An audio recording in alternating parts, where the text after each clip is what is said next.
So there I was, just minding my own business, walking home from school with my books, when Annie Huang, the neighborhood's self-appointed FBI agent, grabbed my arm like I owed her money. Yizhi. I just saw your sister dragging your man into that alley over there. Now, let me explain something. My stepsister Lin Menying had already made it very clear she thought my blind date, a 30-something dude named Yan Jingyang who came with kids from a previous marriage, was beneath her. She literally mocked me for being set up with a ready-made stepdad. So, I told Auntie Huang she must be mistaken. And then, out strolls Menying from that alley, clinging to this man's arm like a koala on a eucalyptus tree, blushing like they'd just filmed a romance drama in there. I shut my mouth so fast I nearly bit my tongue. Auntie Huang hit me with the most legendary, "I told you so," face in human history. She then bragged, and I quote the energy here, that she's caught more cheaters in this neighborhood than actual police. Honestly, respect. Now the whole courtyard was watching. 5 or 6 aunties were perched at the gate like judges on a talent show, and Menying just waltzed out with MY date on her arm. Zero shame, maximum audacity. People were wondering if she'd lost her mind. This was 1966. You could literally get publicly dragged for this kind of scandal. The aunties were not having it. They liked me and my mom because we're traditional Chinese medicine practitioners who gave free checkups to the whole neighborhood. Menying, on the other hand, had spent years bullying me because she's my stepdad Professor Lin's real daughter, and I'm just the kid his second wife brought along. Did I throw a fit? No. I just stood there and let my smile slowly dissolve like sugar in hot water. Here's the thing, I didn't even like this guy. We'd met exactly twice. He was over a decade older than me. The whole arrangement was my parents desperately trying to marry us off before the Cultural Revolution swallowed everyone whole. My stepdad, the professor, and my doctor mom were both in political danger, so their big plan was get the girls married to military men, fast. They'd found 2 soldier brothers. The older one, Yan Jingyang, was supposed to be mine. The younger one, Qi Weishan, was for Menying. So I looked at Yan Jingyang, hoping he'd at least have the decency to explain. Instead, this man, with his honest-looking square face that was apparently full of lies, straight up said, "Oh no, I was always matched with Menying. SIR. Every Annie here watched you get introduced to me. You think their collective memory is broken?" Turns out his logic was, my parents are intellectuals who might get politically destroyed, so I'm a ticking time bomb. Plus, and this one stung, someone told him I supposedly can't have children. So he did the math and picked door number Menying. Menying was practically glowing. She announced they were getting married in 2 days and invited everyone to the wedding. Auntie Huang rolled her eyes, so hard I think she saw her own brain. But then, plot twist, Auntie Huang's eyes went wide because she spotted someone standing behind Menying. It was the other brother, Qi Weishan, Menying's original match. And, oh my God. This man was standing there in a crisp military uniform, tall, built like a Greek statue, with a face so coldly handsome he looked like a sword that had just been unsheathed. The kind of guy who makes the air around him drop 10 degrees. Everyone was too intimidated to even look directly at him. So naturally, I looked right at him and smiled. He seemed genuinely surprised. Apparently nobody ever just smiled at him. Auntie Huang, bless her chaotic heart, immediately started yelling. Perfect timing. Everyone sort yourselves out. Who belongs to who? Here's where it gets spicy. Menying, and I didn't know this at the time, had apparently been reborn. Like lived a whole past life, and came back with cheat codes. In her first life, she picked the hot younger brother Qi Weishan, but he died in 1969. Meanwhile, boring, Yan Jingyang climbed the ranks and made me powerful and enviable by association. So this time around, Little Miss Time Traveler decided to yeet the short-lived ghost in my direction and grab the future VIP for herself. And her final move? She pointed at Qi Weishan and screamed for the whole neighborhood to hear. He's Lin Yizhi's match. They were at a hotel together last night. I saw everything. She basically announced I'd slept with the man to force a shotgun wedding. Me standing there holding my schoolbooks, so yeah. That's how my stepsister stole my fiancé, handed me a dangerously attractive soldier with an apparent expiration date, and publicly announced I'd spent the night with him. All before dinner. Welcome to my life. So Manning was standing there running her mouth, claiming I spent the night with this man at a hotel, and that's when my brain went ping. She said hotel. Nobody in 1966 says hotel. Everyone says guest house. That's modern vocabulary. I squinted at her internally and thought, did this girl get reborn? Now, I know what you're thinking. That's a wild conclusion to jump to. But here's the thing. I'm not exactly from around here either. I transmigrated from a post-apocalyptic world. So when it comes to recognizing fellow time travel shenanigans, I've got a nose for it. Anyway, her accusation was hilariously easy to destroy. Sis, I said calmly, yesterday at 5 I was at the clinic helping out. I set a splint on Auntie Chen's kid's broken arm. Didn't finish until after 8. Walked home with Auntie Liao.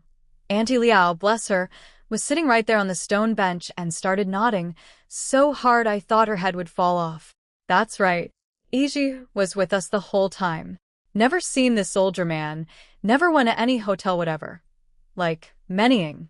If you're going to frame someone, at least check their alibi first. This is lying 101. She failed the entrance exam. Manning tried to backpedal. What I meant was after she got home. Lin Manning. Qi Weishan's voice cut through the air like a blade. This man was approximately 6'2" of pure intimidation. Cold face, eagle eyes, the kind of presence that makes your spine straighten against your will. He walked toward her, and Manning literally stumbled backward. Here's the funny thing. According to what I pieced together later, even though they were apparently married for years in her past life, she barely knew him.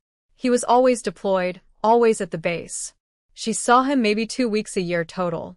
Her main takeaway from their entire marriage was that he was an unromantic rock with a bad attitude, and apparently, because he was never home, she ended up hooking up with the cafeteria cook. Got caught. And somehow in her mind, that was all his fault. The mental gymnastics? Olympic gold medal.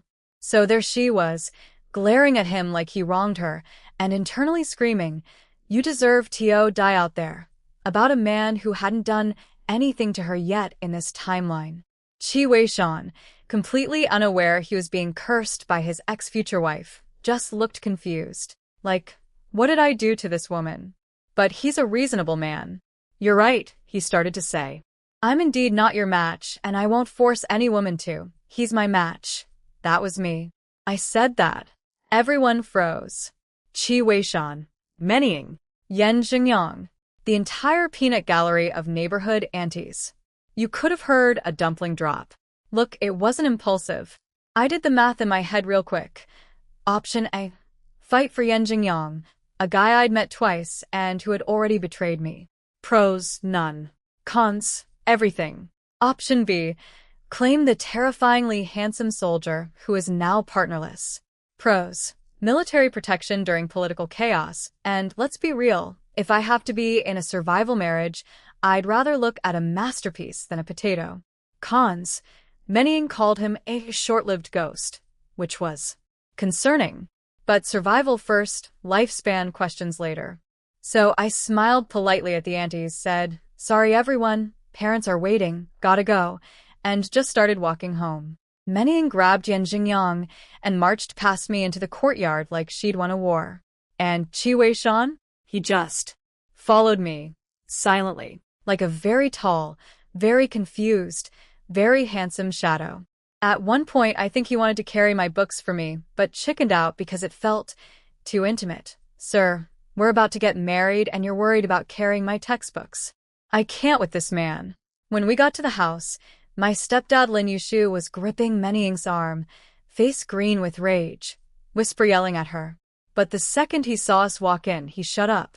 Unfortunately, Manning, whose back was turned, kept right on going. "What do you know? I'm not marrying that short-lived ghost." Smack. Stepdad slapped her arm. "Shut up." Too late. We all heard it. Qi Weishan definitely heard it. The air in the room could have frozen water. Stepdad spun around with the most painfully fake smile I've ever seen. "Commander Qi, she absolutely was not talking about you. Please don't misunderstand." Which, of course, is the universal signal that she was absolutely talking about him. Classic, there's definitely no silver buried here energy. Qi Weishan just gave a cold nod. Stepdad nearly melted into the floor. We all sat down at the table. Stepdad and Mom squeezed together on one side. Qi Weishan and Yan Jingyang each took a side. These two are technically stepbrothers from blended families, and their relationship had all the warmth of an Arctic breeze. Manning dragged a stool right next to Yan Jingyang. I just put my books down and stood off to the side, watching this soap opera unfold. Stepdad was trying to figure out how to salvage the situation when Manning bulldozed right through the awkwardness. Dad, Jingyang and I are getting married the day after tomorrow. Cool? Cool. Stepdad stared at her like he was reconsidering every life choice that led to this moment. His own daughter, volunteering to be a stepmom to someone else's kids. Practically sprinting to the altar with a man she stole from her stepsister. Yan Jingyang chimed in, Uncle, does the day after tomorrow work? He had kids arriving by train and needed a wife ASAP to handle them. Very romantic motivation. Stepdad sighed from the deepest pit of his soul and surrendered. Fine. Whatever you want. Then came the hard part. He turned to Qi Weishan and just froze, mouth opening and closing like a fish. The man was terrified. Not just embarrassed, genuinely scared. Qi Weishan was a regimental commander. My stepdad was a professor already on thin political ice. If Qi Weishan decided to make trouble over being publicly humiliated and dumped, our family could literally be destroyed.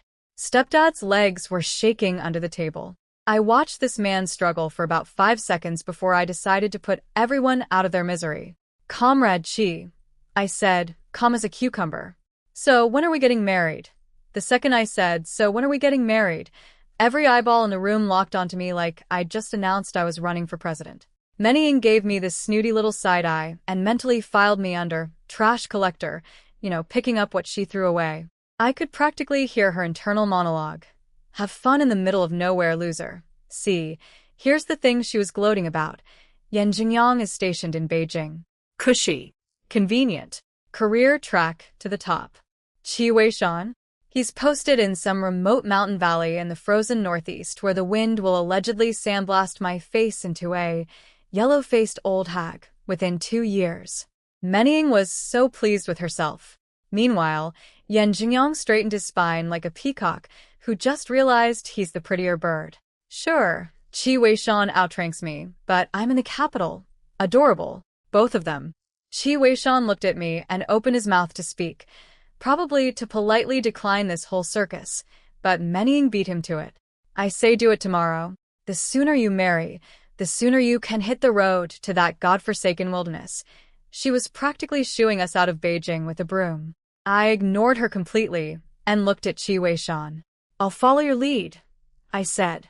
And this man, this giant, terrifying, sort of a human being who was clearly about to say, actually, let's not do this, just nodded. Tomorrow, then, his own mouth betrayed his brain. I watched it happen in real time.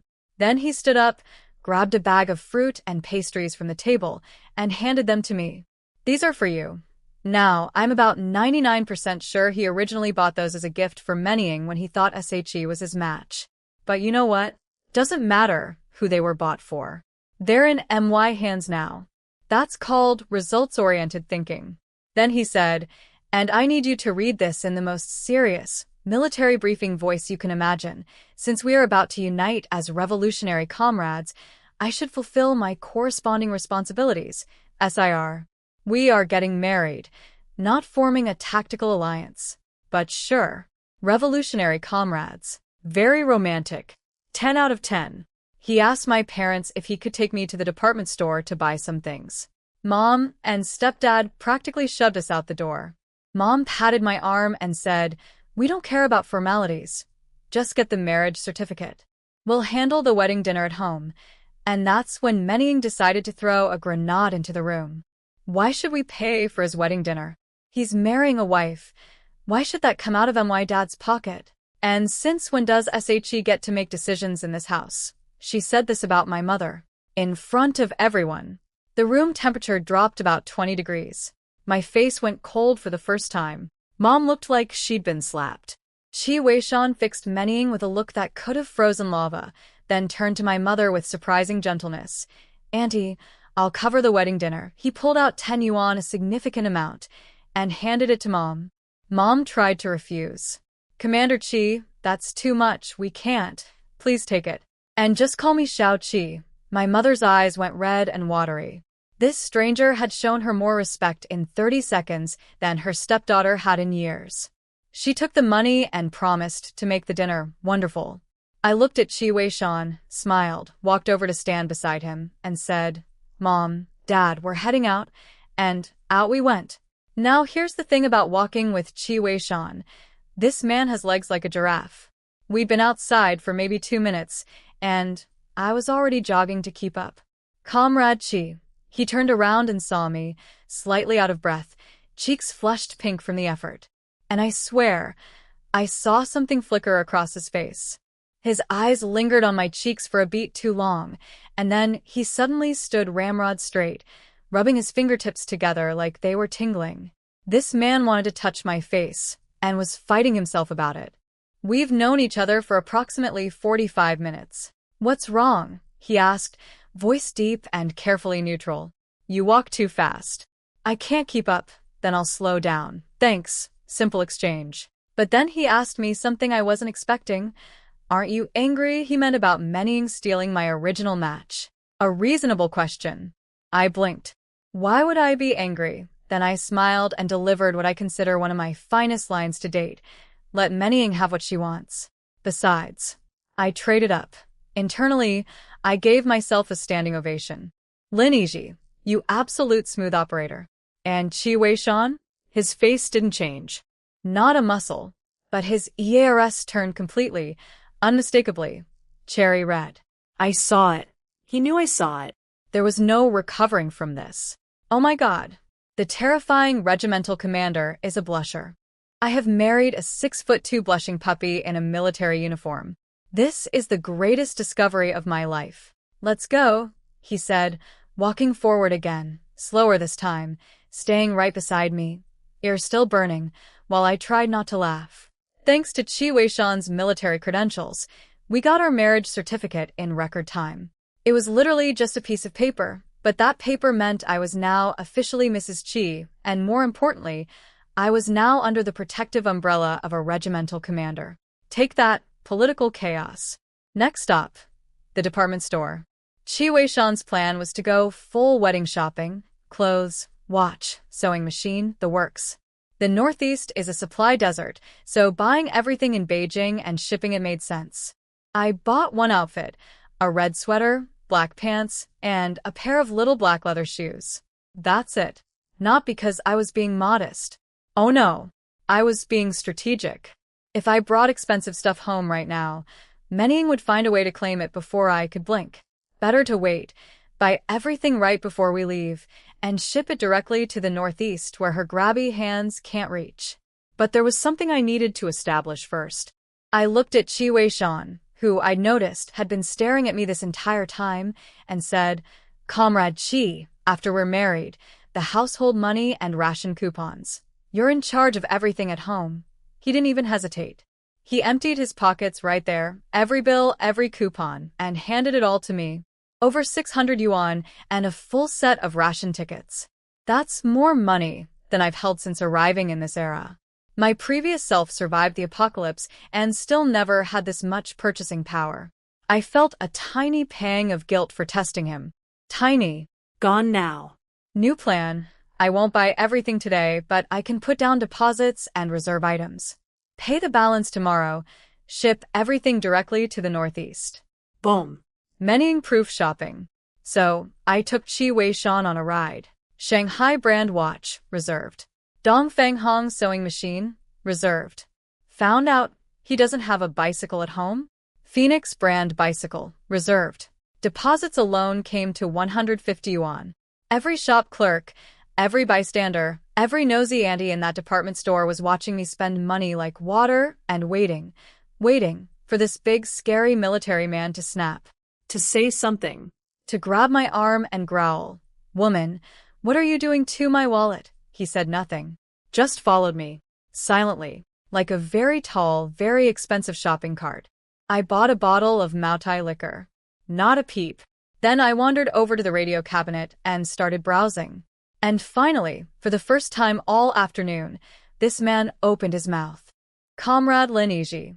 When Qi Weishan called my name at the radio cabinet, I braced myself. Here it comes, I thought. The budget lecture.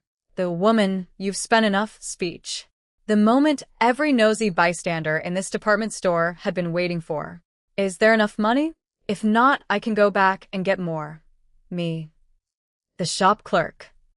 Where did I find this man? Every woman within earshot just got whiplash. There's enough, I managed. These are just deposits. The remaining balance might be a bit. There's 300 in cash in there, that's your bride price, he said. Casually. Like he was reporting the weather. The clerk's eyes nearly fell out of her skull. The bride price alone was 300 yuan on top of the watch, the bicycle, the sewing machine, and everything else. In 1966 money, this man was basically Jeff Bezos in a military uniform. If you've used some of it, we can stop by my guest house to get more. I looked at this man, standing there like a vending machine that dispenses money and zero complaints, and smiled. It's fine. We have enough. Then I tested him one more time. You don't think I'm a reckless spender? Every eavesdropper in the building leaned in. This was the question they'd all been dying to ask. Qi Weishan looked at me with his serious face, the only face he has, and said, You're in charge of household matters. Besides, everything you bought is practical. Boom. An explosion of jealousy detonated across the entire department store. I could literally hear couples arguing behind us because some poor husband failed the comparison test with MY husband.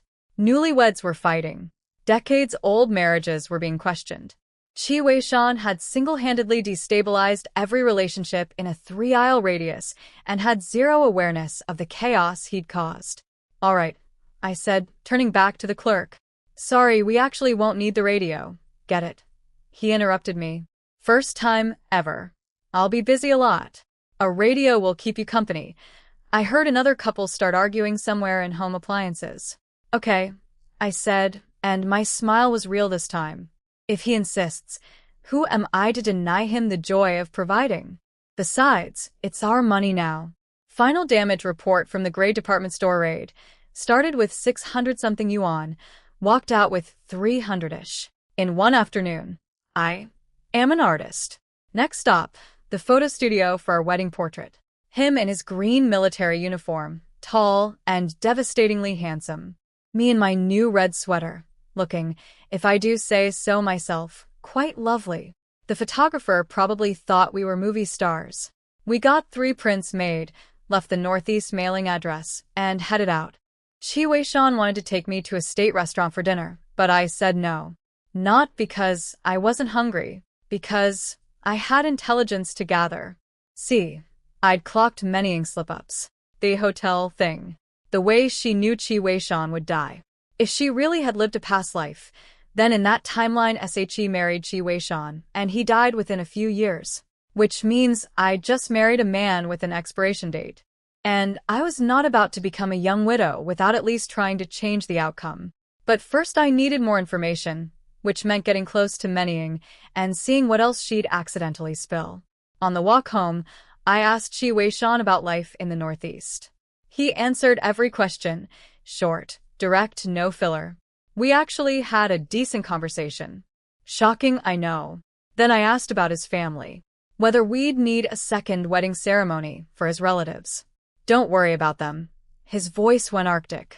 Then, realizing he sounded harsh, he softened slightly. After my birth father died in service, my mother remarried into the Yen family. My relationship with them is not good. Not good was clearly the understatement of the century. He told me that if his father's old army buddy hadn't shown up when he was 10 and taken him away, he might not have survived. Wait. Yen family. As in? Yen Jingyang's family? So Qi Weishan and Yen Jingyang are stepbrothers from the same blended family, and she, his own mother, apparently treated him badly enough that he nearly died? And Manhwa chose the Yen family guy over him? She really said, I'll take the family that abused my ex-husband, thanks. So we won't visit them? I asked. No. We live our own life. Music to my ears. No in-laws? No meddling mother-in-law? No extended family drama? Just the two of us in a remote northeast mountain base? I'll take that deal all day. At the courtyard gate, dinner smells were already wafting through the alley. I offered to bring him in for a meal, but he declined, had to report our marriage to his old commanding officer. We agreed he'd come for lunch tomorrow, and we'd leave for the northeast the morning after. I handed him the 2 bottles of Maotai I'd bought. He looked confused. For me, for your old commander, I said. I heard from Manning that he's been very good to you. We're married now. It's only right to bring a proper gift to thank him. Qi Weishan went still for a moment. I don't think anyone had ever thought about his relationships and his needs like that before. Something warm flickered behind those cold eyes, and he actually, genuinely, smiled. Then he pointed at the 2 shopping bags. And these candies. That bag's yours, I said, pointing. This one's mine. I need to share wedding sweets with the neighbors. You go ahead. I'll be waiting for you at home tomorrow. Okay. He left. I was in a good mood. Sure, I was about to move to frozen nowhere, but honestly, away from the political storm, away from Manning, with a husband who hands me his entire wallet and says, "You decide?" That's a win. My good mood lasted exactly until I reached the front door. Crash. Something shattered inside. Screaming. Crying. The door flew open and a furious teenage boy stormed out. My stepbrother Lin Yizhi, about 14. He looked at me with rage-filled eyes, said nothing and bolted. Right behind him came his younger brother Lin Yizhi, thinner and smaller, who managed a quick second sister, before chasing after him. I didn't follow. I already knew what this was about. Mom and stepdad had been scrambling to secure futures for all 4 of us kids. Manning and I were getting married off, check. But the 2 boys still needed jobs or placements before everything fell apart politically. And there was only one temporary factory position available. I walked inside. Mom was slumped over the table, crying into her arms. A cigarette smoke trail drifted from the bedroom where stepdad was hiding. And, of course, Manning was nowhere to be seen. Neither were the pastries and fruit Qi Weishan had brought earlier. She'd stolen them. Naturally.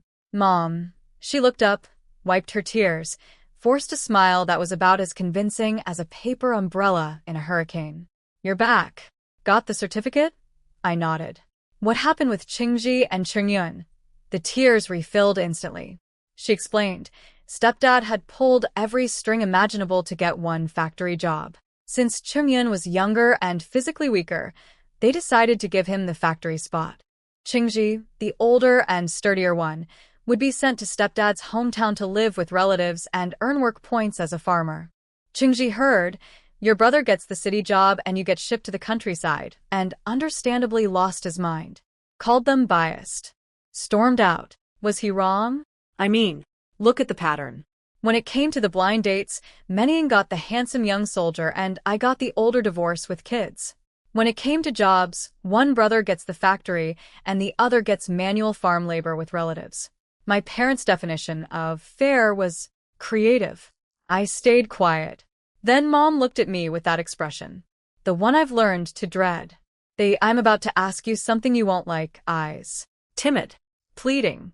The kind of look that comes right before you get voluntold for something awful.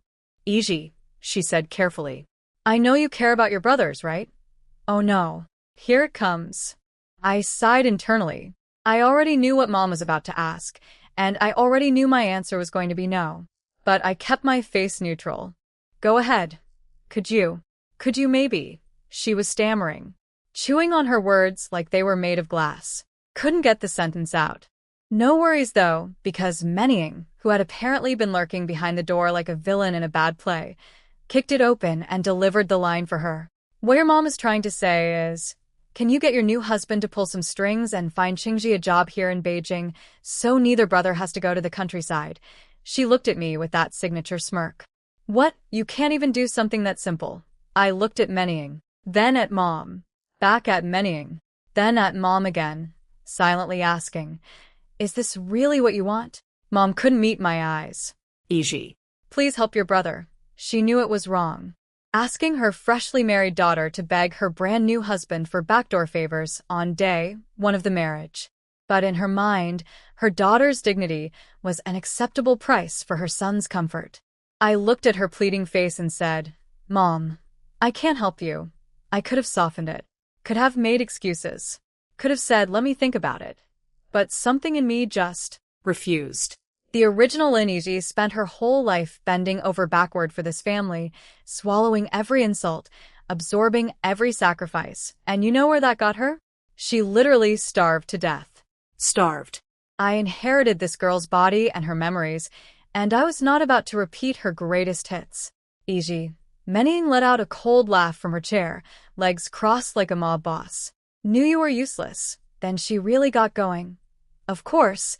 Why would an outsider bother helping our family? We raised you all these years, and it's like feeding a white-eyed wolf that never gets full. If we'd known. I cut her off, looked down at her from where I was standing. I'm my mother's daughter. Raising me is her responsibility.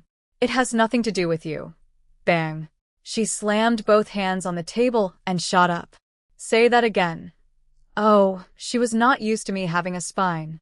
In her memories, both this life and her previous one, Lin Yizhi was a doormat, a punching bag, a girl who flinched and apologized. This version of me was apparently giving her an error message she couldn't process. I looked her dead in the eye. My mother is a doctor at the traditional Chinese medicine hospital. Her salary is no less than Dad's. I'm her daughter. She earns money and raises me. What's wrong with that? Bullshit. Another table slam. When a woman marries into the Lin family, she becomes a Lin. Her money is Lin family money. What does any of it have to do with you? And then she went nuclear. And who gave you permission to call my father Dad? She was screaming now, veins popping. You bastard child with an unknown father. What right do you have? The house went dead silent. I mean dead. The twin brothers, who had just come back from their angry sprint around the neighborhood, froze in the doorway like statues. Mom stopped breathing. Even the air seemed to hold still. For those who need context, apparently, in this family's dirty laundry, there's a rumor, or maybe a truth, that my mother had me before she married stepdad Lin Yizhi, and nobody knows who my biological father is. It's the ultimate card. The one insult designed to destroy both me and my mother in one sentence. Stepdad finally emerged from his bedroom where he'd been hiding like a coward this entire time. Lin Mennying. What nonsense are you spouting? Mennying laughed coldly. Am I wrong? She's a wild bastard that Wang Yanxin spawned with God knows who. Smack. My hand connected with her face, so hard she nearly hit the floor. She grabbed the table edge to keep herself upright, hand pressed to her cheek, staring at me with pure disbelief. Everyone was staring at me with pure disbelief. Stepdad. Mom. The twins at the door. In the entire history of this household, Lin Yizhi had never, ever hit back. Surprise. New management. Listen, I survived the literal apocalypse. I've fought for food in a world where society collapsed. You think I'm going to stand here and let a reborn mean girl call me a bastard to my face? In what universe? How dare you hit me? Mennying charged at me, swinging wildly. I sidestepped. She missed completely, tripped over her own feet, and face-planted on the floor with a sound that can only be described as splat. The screaming that followed could have shattered glass. Mom and stepdad rushed to help her up, because of course they did. And when Mom leaned in with concern, Mennying, are you okay? Mennying thanked her by slapping Mom across the face. The temperature in the room dropped to absolute zero. The twins, who had been watching from the doorway with increasingly dark expressions, took a step forward. Whatever teenage drama they'd been throwing earlier evaporated instantly. That was their mother she just hit. But stepdad got there first. Smack. He slapped Mennying himself. Before he could even yell at her, she screamed, You hit me? Lin Yizhi, I hate you. And shoved past the twins, running out of the house into the night. Silence. The kind of silence that has weight. Stepdad looked at Mom, looked at me standing in the doorway, said nothing, walked out. And then Mom started crying. Not the quiet kind. The deep, broken, I don't know how my life got here kind. The twins hovered around her helplessly. Mom. I walked past them to the bedroom, grabbed a jar of medicinal ointment, came back and set it in front of her. Put some of this on. She looked up at me with red, swollen eyes and said, I kid you not. Why did you have to hit her and provoke her? Look at me now. Are you happy? I gripped that ointment jar so hard my knuckles went white. I slapped the person who called your daughter a fatherless bastard. I defended your honor. And your response is to blame me for making waves. I pushed the ointment toward her without a word and stood up to leave. Second sister, where are you going? Chengyan called after me. I didn't answer. There was a rock lodged in my chest, too big to spit out, too sharp to swallow. All I could do was smile bitterly at myself. That's what you get for caring, Yizhi. Lesson learned. But was it really caring too much? When someone calls your mother names and you fight back, is that meddling? The thing is, before I transmigrated, I never had a family. Never knew what warmth felt like. When I woke up as Lin Yizhi and felt Wang Yanxin's imperfect, sometimes selfish, occasionally painful love, it was still more than I'd ever had. I clung to those scraps like they were treasure. But scraps are still scraps. And every time things got hard, the original Yizhi was always the first one sacrificed. The worst blind date? Give it to Yizhi. The worst deal? Yizhi can handle it. Ask your husband for favors on your wedding day? That's Yizhi's job. And tonight was no different. I walked out of the courtyard, ignoring the stares of the neighbors who had definitely heard everything, and headed to the state-run restaurant. No way was I eating at home tonight. But here's the thing about me. I survived the actual end of the world. I survived a famine in the 1960s. If there's one principle I live by, it's this. The sky can fall, but dinner is non-negotiable. The restaurant was mostly cleaned out by the time I arrived. No buns. No meat pies. I checked the menu and ordered a bowl of jajang noodles with soybean paste. Normally, I'd never splurge like this, but I was leaving this suffocating house forever. So consider this my farewell party. Table for one. Guest of honor, me. I waited until it was fully dark and everyone at home was asleep before sneaking back. The house was pitch black. I tiptoed toward the bedroom I shared with Manhwa and the twins, and in the darkness, a voice spoke. Come with me. I need to talk to you. Mom grabbed my hand in the dark and pulled me to a quiet corner of the courtyard, under a wutong tree. We stood there for a long time, neither of us speaking. Just two women and a whole lot of unresolved emotional damage. Finally, she broke the silence. Yizhi. I got too worked up earlier. Please don't be mad at Mommy, okay? I just looked at her. I know you're a good, obedient girl. I know you were defending me, but family harmony is important and your sister. If family harmony means you and I have to eat dirt so everyone else can be comfortable, I said, cutting her off, then what kind of harmony is that? Mom, does your version of family harmony just mean I suffer forever, Yizhi? How can you think that about me? You know that's not what I mean. I don't know that, actually. I looked her straight in the eye. You and stepdad built this family as equals. You each brought a child. You both earn money. So why am I treated like an outsider? Why do I, the younger one, have to yield to Manhwa, the older one? You always told us older kids should let younger kids have their way. But somehow with me, I have to defer to everyone. Up, down, sideways, it's always Yizhi who bends. She tried to explain, but I wasn't done. The winter of 1960, I nearly died. You know that. You know my heart stopped. You know I almost didn't come back. Why, Zhi? Her voice was shaking. She reached for my arm. I stepped back. Here's what she doesn't know. The original Lin Yizhi did die that winter. She starved to death during the famine. The person standing in front of her, me, is a soul that transmigrated from a post-apocalyptic world into this girl's already dead body. The only reason I survived was because I brought my magical spirit spring space with me from my previous life, which kept me fed when this family couldn't, or wouldn't. I can't forgive them on behalf of a girl they let starve. So I've kept my distance ever since, even when Mom showed me genuine affection. Because affection that evaporates the moment it becomes inconvenient isn't really love. It's a loan with terrible interest rates. Maybe Manhwa was right, I said quietly. Maybe I really am you're not, That hit a nerve. Good. Because what I actually wanted was information. Who is my biological father? The original Yizhi never knew, and I needed answers. Mom was sobbing now, barely keeping her voice down. She grabbed my wrist and pressed a small blue bundle into my hands. I was too scared to leave with him back then. The things inside and the Phoenix jade pendant, he left them for you.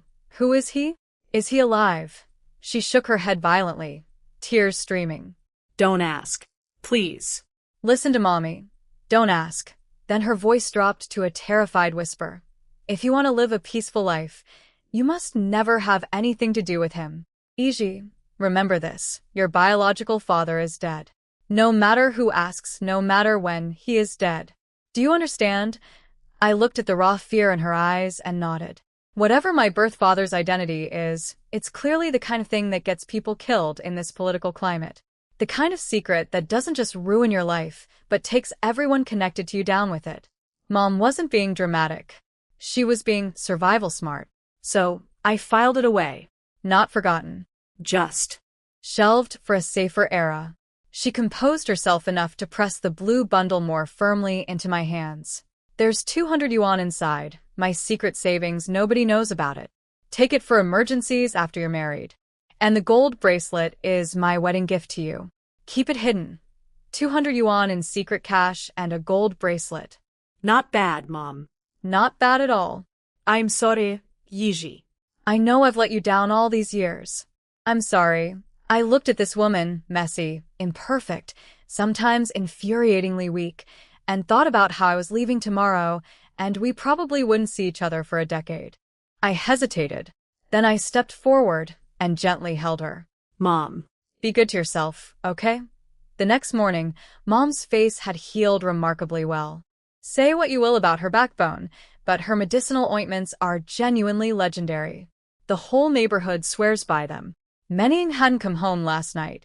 Over breakfast, Stepdad told the twins to go find her. Your second sister's wedding lunch is today. She needs to be here. The twins exchanged a look, nodded, and headed out. Then Stepdad turned to me with a little sigh. After breakfast, go with your mother and buy some groceries and meat.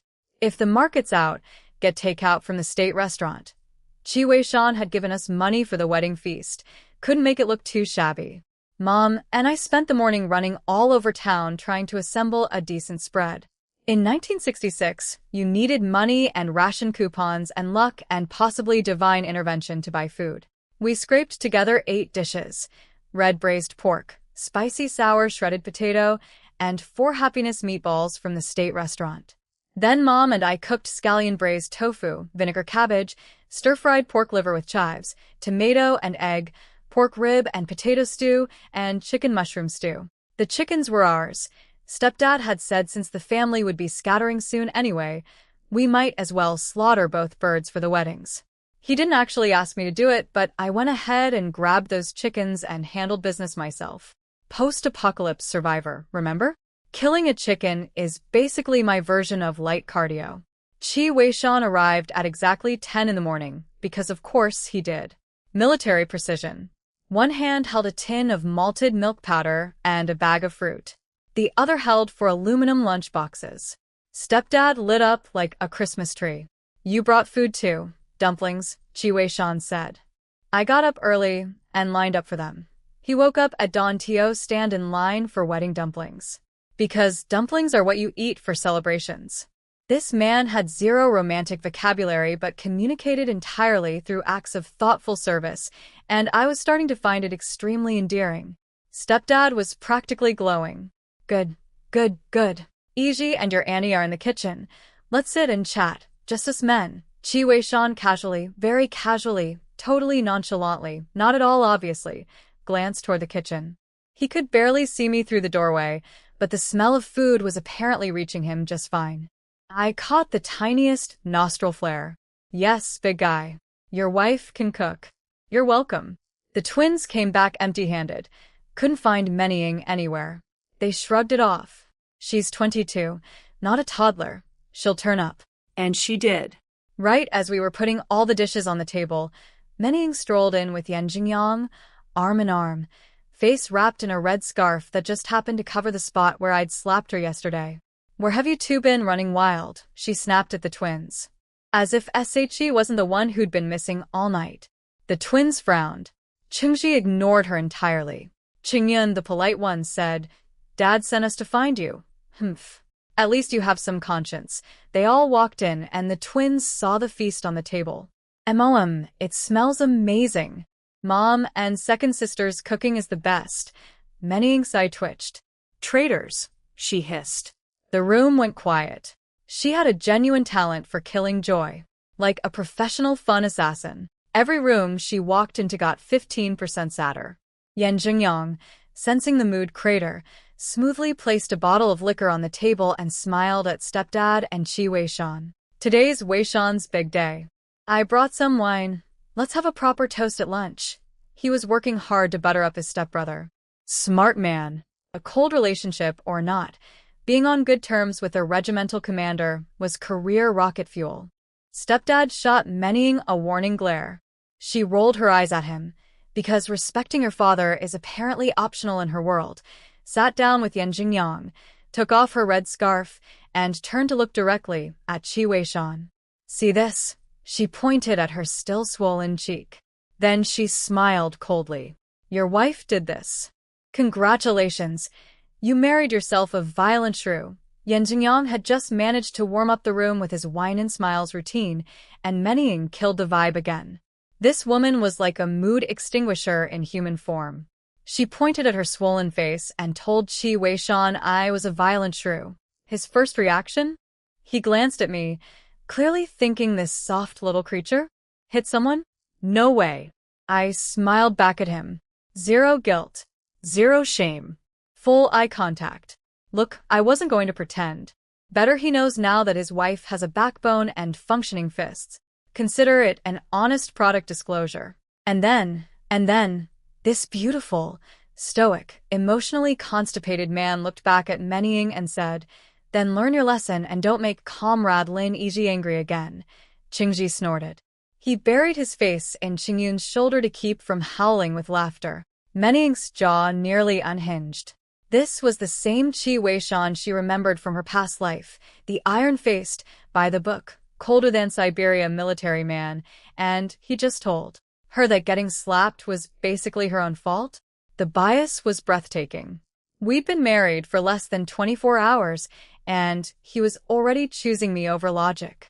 I was honestly impressed. Qi Weishan, what is that supposed to mean? Yan Jingyang cut in, frowning.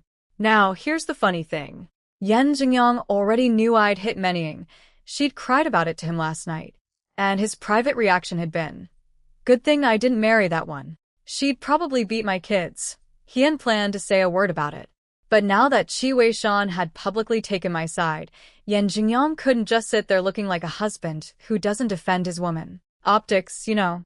So he puffed up. "So, you think Comrade Lin Yizhi was right to assault her own sister? Is that the standard you uphold?" He used his talking down to a subordinate voice. Big mistake. Huge. Qi Weishan grew up as an abused stepchild in the Yan family household. He could detect condescension the way sharks detect blood. His already cold face dropped another 10 degrees to Arctic permafrost. "Comrade Yan," he said, voice like steel dragged across ice, "accusing innocent people without investigating the facts first is that your standard of conduct?" Translation: you don't know what happened, you don't know who started it. So sit down and shut up before I make this a professional issue. Stepdad, watching his two sons-in-law inch toward a physical confrontation at the wedding lunch, panicked. It's just a little sisterly squabble. Nothing serious. Let's eat. Eat. So we ate. In the most oppressively silent meal of my entire life, across 2 different timelines. Even the dumplings tasted tense.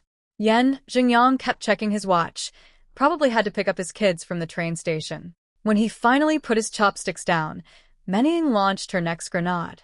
"Dad, I'm leaving tomorrow." "Where's my dowry?" Stepdad opened his mouth. "Actually," she steamrolled on, "you're all getting shipped off to the border regions soon anyway." She said support the frontier development, but everyone at the table knew what it really meant. Political exile. Don't come back until we say so. The polite euphemism for your life being over. So, why don't we just divide up the family assets today? Well, everyone's here. Stepdad's face turned green. Not metaphorically. The man actually changed color. He'd expected Manning to be reasonable. She was his biological daughter, after all. He'd planned to quietly slip her extra money and goods on the side. But demanding a public family division? At the wedding table? In front of both sons-in-law? This girl had the audacity of a Fortune 500 CEO and the tact of a sledgehammer. How do you want to split it? He asked through clenched teeth. Easy. Three-way split between me and the twins. I kept eating. Chewing my food like this had absolutely nothing to do with me.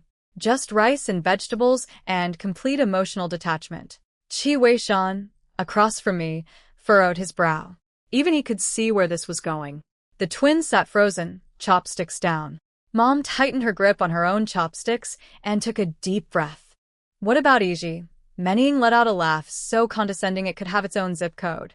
These are Lin family assets. Her Lin isn't the same as Lin Yizhi's Lin. She's not a real Lin. She gets nothing. Huh. I actually laughed out loud. One cold syllable. The twins, remembering my performance from last night, quietly shifted into defensive positions, not to protect Manning from me, but to be ready to restrain me if I decided to give her round two in front of the guests. These assets were built by my mother and your father together, I said evenly. So explain to me why I don't get a share. And you too. I turned to the twins before Manning could finish. What do you think? I was done letting them sit in the back row eating popcorn while everyone else fought. Time to pick a side, boys. Manning saw Qingji wavering and pounced. Qingji, if we divide the family assets, I can get Jingyang to find you a job. If we don't divide, you get nothing from me. She was literally bribing her own brother with future employment at the dinner table. During a wedding, while her face was still swollen from getting slapped yesterday. The sheer nerve of this woman. Lin Manning, what are you doing? Stepdad exploded. He was looking at his daughter like she was a stick someone uses to stir sewage. His face said, I created this monster, and I deeply regret it. Manning backed off just slightly. Fine. We don't have to split. But then I want 1,000 yuan and a bicycle and a radio as my dowry. The twins' eyes nearly popped out. 1,000 yuan? Most families give their daughters 100 and consider themselves generous. She wanted 10 times that amount. Plus appliance. Qingji couldn't take it. What do you even need that much money for? If you take all that, what's left for the rest of us? How can you be so selfish? Who are you calling selfish? I offered to find you a job. You ungrateful little. Qingji slammed his chopsticks on the table, stood up, and roared. I'd rather follow Mom and Dad to the frontier than ask you for anything. He kicked his stool back and stormed out. Chengyan started to follow, then thought better of it. Smart kid. He realized that if the family assets were really getting divided, someone needed to stay at the table and make sure they didn't get screwed. See what you've raised? No manners. No discipline. Manning lectured, gesturing at the door Qingji had just rage quit through. Stepdad stared at his eldest daughter. His appetite was gone. His dignity was gone. His will to live appeared to be going. Mom, looking like she'd aged 5 years in the last 10 minutes, said quietly, Yushu, just divide it. She'd seen the writing on the wall. The kids were grown. They all had their own schemes now. If they didn't split things up, the resentment would eat this family alive, more than it already had. Stepdad exhaled like a man releasing his last breath on earth. Fine. We split. Mom and Stepdad disappeared into the bedroom to figure out how to divide the family fortune. Chengyan sprinted outside to drag Qingji back before he missed his share. So there he sat around the freshly cleared table in the most awkward seating arrangement imaginable. Me and Qi Weishan on one side, Manning and Yan Jingyang on another, the twins on the third. Like the world's worst dinner party, except the dinner was over, and now we were carving up the estate. Stepdad and Mom came out carrying a dark brown cloth bundle, and before it even hit the table, Manning announced, I know exactly how much this family has, so don't even think about cheating me. Stepdad looked at her with the hollow eyes of a man who has given up on parenting.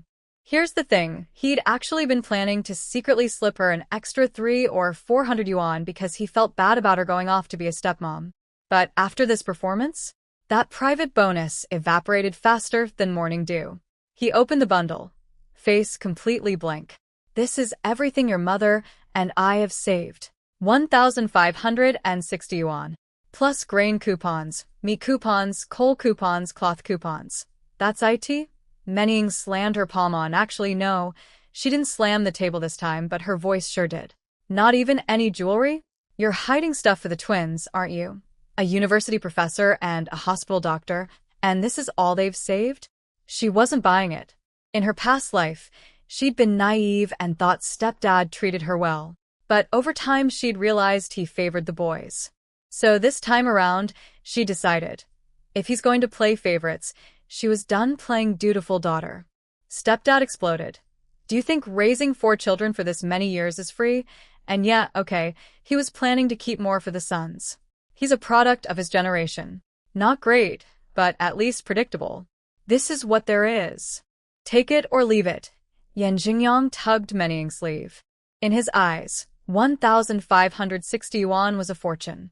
He'd been in the military for years and hadn't managed to save even 200. Menning was about to burn down a pretty good deal over pure greed. She shut up, reluctantly, and stepdad laid out the terms. 300 yuan each for all 4 of you. 6 ration coupons each. The rest is for your mother and me. Youngest picks first, he added, looking at the twins. Why not oldest first? Qingyun, the eternal diplomat, glanced at his silent brother and said, Dad, let big sister go first. Smart kid. He figured he'd be staying in Beijing near Menning, so better keep the peace. Stepdad exhaled and nodded. Whatever. It's just coupons. Menning scooped up her 300 yuan, then descended on the coupon pile like a vulture at a buffet. Meat coupons grabbed. Oil coupons snatched. Liquor coupons gone. And then, with the stealth of someone who thinks they're a criminal mastermind but is actually about as subtle as a firework, she secretly palmed 2 extra coupons. The twins saw it. I saw it. Qi Weishan probably saw it. We all collectively rolled our eyes and decided it wasn't worth the nuclear fallout of calling her out. When it was my turn, I looked at Qi Weishan sitting beside me. What do we need at home? He blinked, genuinely surprised I was consulting him. After a pause, it's cold in the Northeast. That was his entire answer. It's cold. Thanks, babe. Super helpful. But then he added, almost shyly, that he had everything covered and I wouldn't go hungry or cold. Noted. I took my 300 yuan, grabbed 2 coal coupons and 2 cloth coupons for warmth, and since Menning had already hoarded all the meat coupons like a dragon sitting on gold, I took grain coupons instead. The twins split theirs. Qingyun handled it since Qingji was still doing his silent protest thing. Then came the big question. The house. The house goes to the boys, stepdad declared. They'll take care of your mother and me in our old age. Menning's eyes went wide. See, she lived until 1997 in her past life. She knows what Beijing real estate will be worth in 30 years. This crumbling courtyard house was basically a winning lottery ticket with a delayed payout. Chairman Mao said women hold up half the sky, she screeched. Why don't daughters get a share of the house? That's feudal thinking, and I, Lin Menning, stepdad and Yan Jingyang shouted in unison. Stepdad because she'd just accused him of feudal remnant thinking, which, during the Cultural Revolution, was basically calling someone a political criminal. If anyone outside heard that, he could end up in a labor camp. Yan Jingyang because he did not need his father-in-law getting politically destroyed. A father-in-law in a labor camp was not a career asset. Menning flinched, clutching her chest. Why are you yelling? You scared me. I watched her with quiet fascination. She was definitely reborn. But rebirth clearly hadn't given her any extra brain cells. She knew what would happen in the future, but had zero understanding of how to navigate the present without stepping on landmines every 3 seconds. Fine, no house, she huffed. But don't come crawling to me for elder care. I have sons, stepdad fired back. I don't need you. At the rate this conversation was raising his blood pressure, I wasn't sure he'd live long enough for anyone to take care of him. Menning rolled her eyes. Internally, she was thinking, just wait until your precious sons' wives kick you out in 10 years. Then you'll come begging me for help.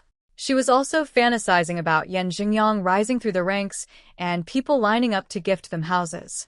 1 house per day. Die of envy, everyone. The delusion was genuinely impressive. Don't worry about mom and dad, Chengyun said calmly. Qingji and I will handle it. Menying sneered. We'll see how loyal you are once you get a wife. Qingyun's polite smile froze. Did she just bite him too? Was anyone safe from this woman? Yan Jingyang checked his watch again. We need to go. I have to pick up the kids at the train station. Menying jumped up immediately. Yan Jingyang was her meal ticket, her future, her everything. When he said jump, she was already airborne. Give me 10 minutes to pack. She bolted to our shared bedroom. I followed right behind her, because if you think I was going to leave that woman alone with my belongings, you clearly haven't been paying attention. And sure enough, I walked in to find her stuffing my new leather shoes, the ones Qi Weishan bought me yesterday, into her suitcase. I snatched them back. I knew you had sticky fingers. Who has sticky fingers? Everything in this house is mine to take. I dropped my voice low. Does Yan Jingyang know you're this shameless? She tried to slap me. I caught her wrist mid-swing. Interesting, I said, still holding her arm. Should I go out there and announce your little shoplifting hobby to everyone? I'm sure your new husband would love to hear about it. Her eyes darted. I didn't. That's a lie. But her volume dropped to a whisper.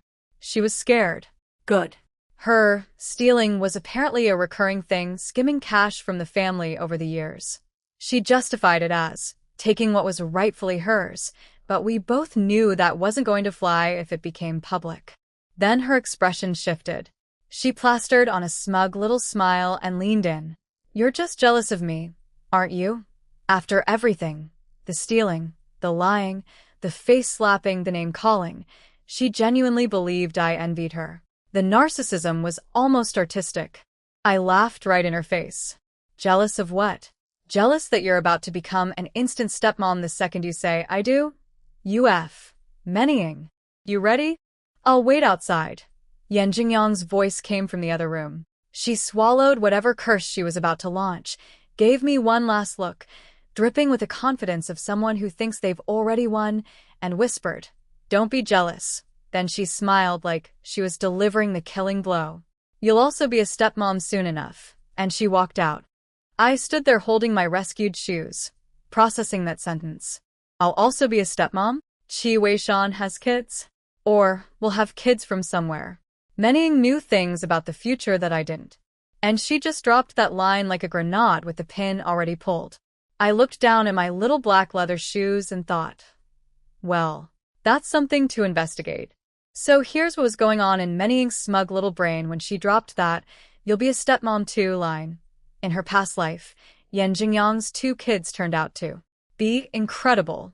The daughter, Yan Chuiying, got into Tsinghua University the very first year college entrance exams were restored, then went on to get her master's and doctorate, studied abroad, and became a world-renowned pediatric specialist. The son, Yan Yongfu, wasn't as academic but was a swimming prodigy who won medals for China at international competitions. So Menying's logic was, if Xingyang's first batch of kids were this impressive, then surely her future children with him would be genetic gold too. And me? In her eyes, I was just a woman who couldn't lay eggs. Yep. That's how she thought of it. In her previous life, apparently the original Lin Yizhi never had children with Qi Weishan. And to Menying, a woman who can't have babies is no different from a hen that can't produce eggs. Her master plan? Tell Qi Weishan about my alleged infertility and watch my marriage implode from a safe distance. I watched her grab her stuff and strut out of the bedroom radiating pure, delusional superiority. Then I quietly packed my own things. Out in the main room, Menying spotted the tin of malted milk powder Qi Weishan had brought as a gift for my parents. Without a single shred of hesitation, she picked it up and started walking toward the door. The twins stared. That was a gift. For their parents. From their brother-in-law. Qingyun, still trying diplomacy.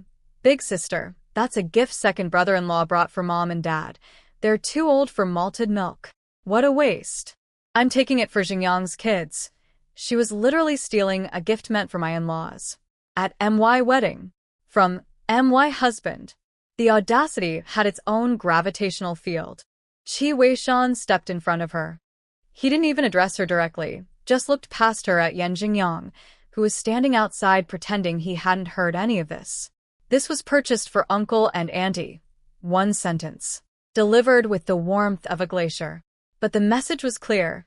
Your woman is trying to steal from my in-laws. Handle it.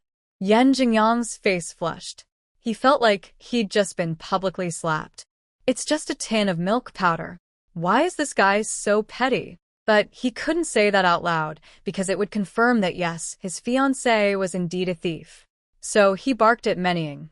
Put it down. We'll buy our own, but there's one right here. Put it down, he was embarrassed. It looked like he couldn't afford milk powder. Menying, hearing the sharp edge in his voice, immediately surrendered. And I noted, with the clinical precision of someone who's studied survival dynamics, that this was the moment the power balance in their relationship was permanently set. From this day forward, Menying would never stand up to Yan Jingyang again.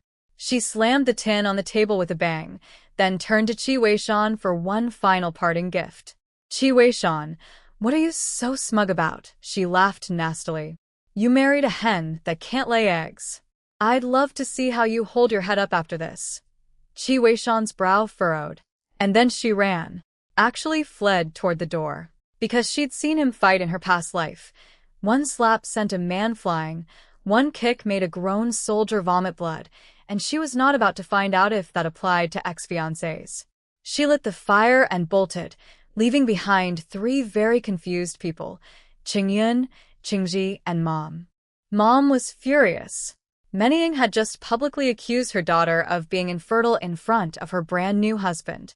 This was sabotage, pure and simple, a deliberate attempt to blow up my marriage before it even started. Mom had treated Menying like her own daughter for years. And this is what she got. A poison grenade tossed at the family on the way out the door? Comrade Qi, please don't listen to her nonsense. Mom's voice was shaking. My daughter is perfectly healthy. She pulled out her trump card. I'm a doctor. Don't you think I would know if my own daughter had health problems? Qi Weishan nodded calmly. I know. That was it. 2 words. He didn't ask follow-up questions, didn't look concerned, didn't demand proof. He'd already decided that anything coming out of Menying's mouth had the reliability of a weather forecast written by a cat. As for whether I could actually have children, I overheard the whole conversation from the bedroom, and I chose not to come out and explain. Here's my philosophy. If he trusts me, the truth will prove itself.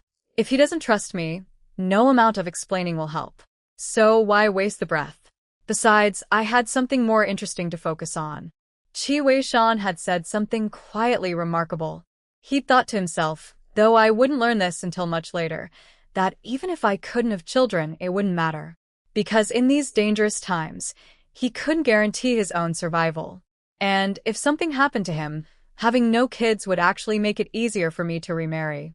This man was planning for my comfort in a hypothetical where he dies. We'd been married for 1 day. I, someone who survived the apocalypse and has the emotional range of a battle-hardened soldier, genuinely did not know what to do with that information. I finished packing. 2 bags, one with clothes, one stuffed entirely with books. Mom had given me all her traditional Chinese medicine textbooks, generations of the Wang family's medical knowledge. Actual heirloom-level treasure. Qi Weishan glanced at the book bag and asked one question. No sensitive materials in there. Smart question. Certain books could get you killed in this political climate. I checked everything, I said. We're clean. He nodded and never mentioned it again. Trust established. Revolutionary comrades, and all that. When it was actually time to leave, I felt something I wasn't expecting, a tiny ache in my chest. This crumbling courtyard, this messy family. I'd lived here for 5 years. Not all of it was bad. Stepdad and Mom were imperfect, sometimes painfully so, but they hadn't been cruel. I couldn't love them like family, but I could regard them as decent people I once knew. That was enough. Mom, I'm leaving. Her eyes went red immediately. The twins positioned themselves on either side of me. Each took one of my hands and said in perfect unison to Qi Weishan, please be good to our second sister. My heart did a very inconvenient squeeze. Qi Weishan nodded solemnly. I will fulfill my responsibilities, still doing the military briefing voice for emotional moments. Consistent, at least. We headed for the courtyard gate, and then something unexpected happened. It wasn't just my family seeing me off. The entire courtyard came out. Auntie Huang, Auntie Liao. neighbors I'd treated for colds, set bones for, brewed herbal remedies for. They were all there pressing little gifts into my hands, socks, gloves, handmade shoes. Mom and I had spent years giving free medical care to this whole neighborhood. Every flu, every sprain, every stomachache, they came to us instead of the clinic. And now, watching me leave, they turned up to say thank you in the only way they could. I went around to every single person, Said goodbye. reminded Auntie Huang to take her joint medicine, told Auntie Liao to keep her grandson's cast dry for another week. Qi Weishan stood behind me holding my luggage, watching this parade of affection with what I can only describe as quiet astonishment. This tiny, soft-spoken girl he'd married yesterday apparently had an entire neighborhood wrapped around her finger. I caught his expression, and though he'd never admit it, the man looked like someone who just realized they accidentally picked up a diamond thinking it was a pebble. But after we left the courtyard, I went quiet. Qi Weishan noticed. He was just opening his mouth to ask when I turned to him and said, point blank, "Comrade Qi Weishan, do you have children?" Mannying's parting words were echoing in my head. You'll also be a stepmom. She knew things about the future. She wasn't the type to bluff without ammunition. So, I needed to know. Right now. Before we got on that train to the frozen Northeast. Do you Have kids? Do you have kids? Qi Weishan blinked. No, this might be rude, but have you ever had a girlfriend? I had to ask. When Manning said, you'll be a stepmom too, she wasn't guessing. That woman had lived a future life. If she married Qi Weishan in her previous timeline and there were kids involved, then there might be a child out there right now that even he didn't know about. Qi Weishan straightened up, taking my question with full military seriousness. No. I've never had a relationship. If I had to name one, Lin Manning is technically the closest thing, since we were matched through the blind date arrangement. I nodded and smiled. Got it. My gut said he was telling the truth. Maybe Manning's stepmom comment was just one last psychological grenade designed to make us miserable. A parting gift from the pettiness queen herself. Why do you ask? He said. Because Manning told me I'd end up being a stepmom. I was completely transparent. No games, no sugarcoating. I thought maybe she knew something I didn't, so I wanted to ask you directly. His brow furrowed deeply. You could practically see the gears turning behind those cold eyes. He couldn't understand why Manning would do this, first claiming I was infertile, then implying he had secret children. She had literally helped push us together, and now she was trying to blow it up from every angle. Nothing that comes out of Lin Manning's mouth is trustworthy, he said, and his voice had the finality of a judge's gavel. Someone that malicious. We should stay far away from her in the future. Sorry, I said. I should have trusted you. He shook his head. We barely know each other. Asking is the right thing to do. God, this man was reasonable. Apocalypse survivor, me didn't know how to process someone being consistently, boringly reasonable. It was almost unsettling. So, I offered. Anything you want to ask me? Like, say, about the whole infertility accusation your ex-almost wife just screamed at the entire household? He shook his head. Let's go. Not even curious. Either this man has the most ironclad trust I've ever seen, or he genuinely doesn't care whether I can have kids. Either way, keep her. We reached the guest house by mid-afternoon, dropped off my luggage, and headed straight back to the department store to pick up everything we'd reserved yesterday. Watch, sewing machine, bicycle, radio, the full haul. After much deliberation, we decided to ship the big stuff, like the bicycle, to the Northeast. We were already hauling a mountain of goods, and there was only so much two people could physically carry onto a train. My suggestion, mail everything that's mailable, and use the freed-up space to buy more stuff to bring back. Qi Weishan agreed, without argument. I was starting to think this man would agree if I suggested we buy a piano. By the time we finished shipping, shopping, and schlepping, We stumbled back to the guest house with one remaining bag and my completely depleted energy reserves. I collapsed into a chair and exhaled from the depths of my soul. Qi Weishan looked at my melted into the furniture state and stood up. I'll go get food from the state restaurant. Rest. Bless. This. Mun. He grabbed the money and coupons and left, and I was finally alone. Time to open Mom's blue bundle. I'd been carrying it since last night, but between the family drama, the wedding lunch, Menning's chaos, and the great shopping expedition, I hadn't had a single moment of peace. Now, sitting on the bed in a quiet room, I carefully unwrapped it. The wrapping cloth itself was a work of art, indigo silk with white magnolia flowers embroidered in each corner. This was not something a regular family owned. This was wealthy people fabric. The kind of thing that whispers old money in a very refined voice. Inside were 3 items. First, a jade pendant made of red jadeite. Translucent, exquisitely carved. On the front, a phoenix in flight. On the back, for characters, beloved daughter, peace and health. My birth father had this made specifically for me. For the original Lin Yizhi. Whoever this man was, he loved his daughter enough to commission something this beautiful. I held the pendant in my palm, and then I did something nobody in 1966 China could possibly understand.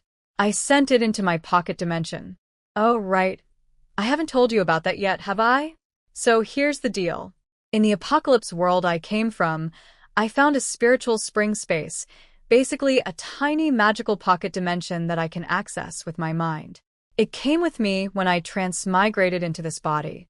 It's about 5 square meters, contains a spring of magical healing water, and I can store stuff in it like an invisible inventory system. When the red jade pendant materialized inside the space, the spring water visibly became clearer and purer. My eyes lit up. I'd always suspected that high-quality jade could enhance the spiritual spring's potency, and now I had proof. When I pulled the pendant back out, its color was even more vibrant than before. The jade nourished the spring, and the spring nourished the jade. Symbiotic magical upgrade. Beautiful.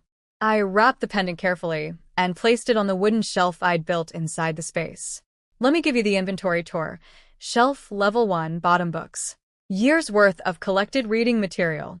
Knowledge is survival. Shelf Level 2. Medicinal herbs I'd gathered over the years.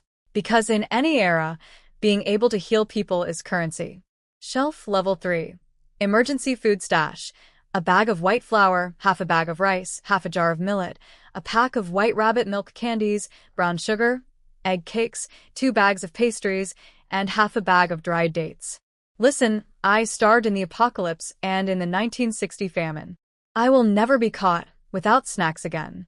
This is non-negotiable. Shelf Level 4. The jade pendant, plus a wooden box containing a gun. From the apocalypse, 3 bullets left. Hopefully never needed, but always there. Shelves 5 and 6. Empty. Recently cleared out to smuggle supplies to the northeast. You can't exactly declare magical interdimensional storage at a train station. The second item in the bundle was a gold lock pendant with the original Yizhi's birth date engraved on the back.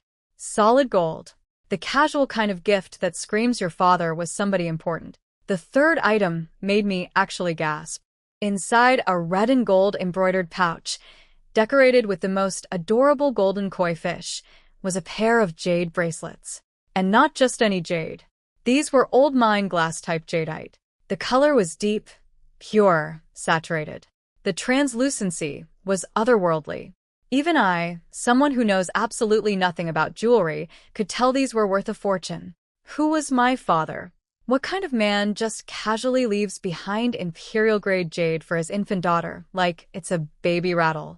No wonder Mom was terrified when I asked about him. Whatever his identity is, it's the kind of secret that could get entire families erased in this political climate.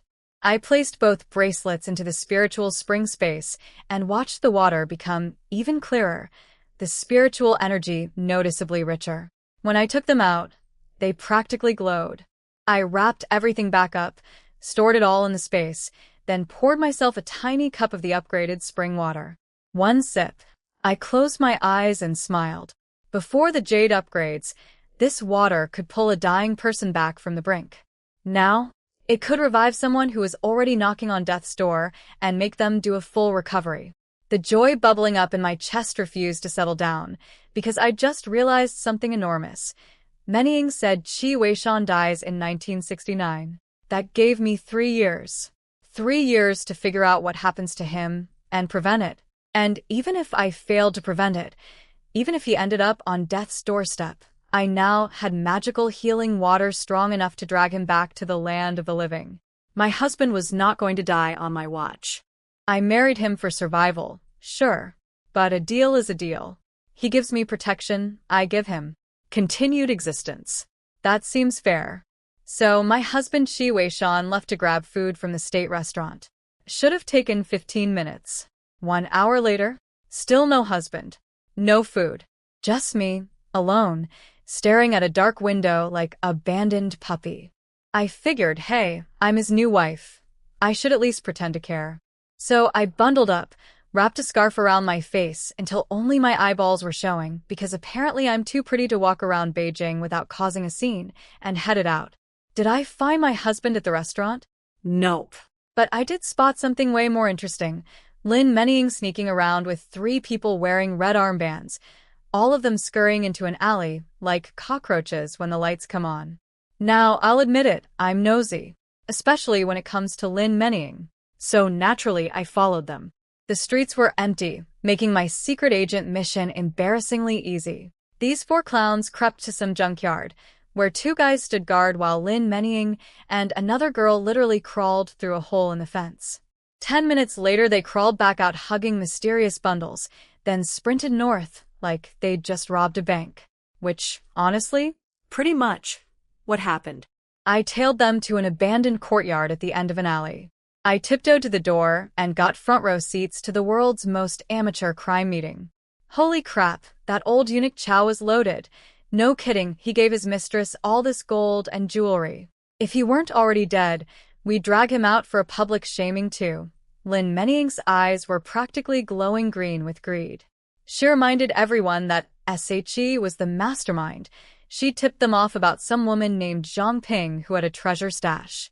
Without her, they'd have nothing. She'd been itching to get her hands on this stuff ever since she heard about it in her previous life? Yeah, I caught that.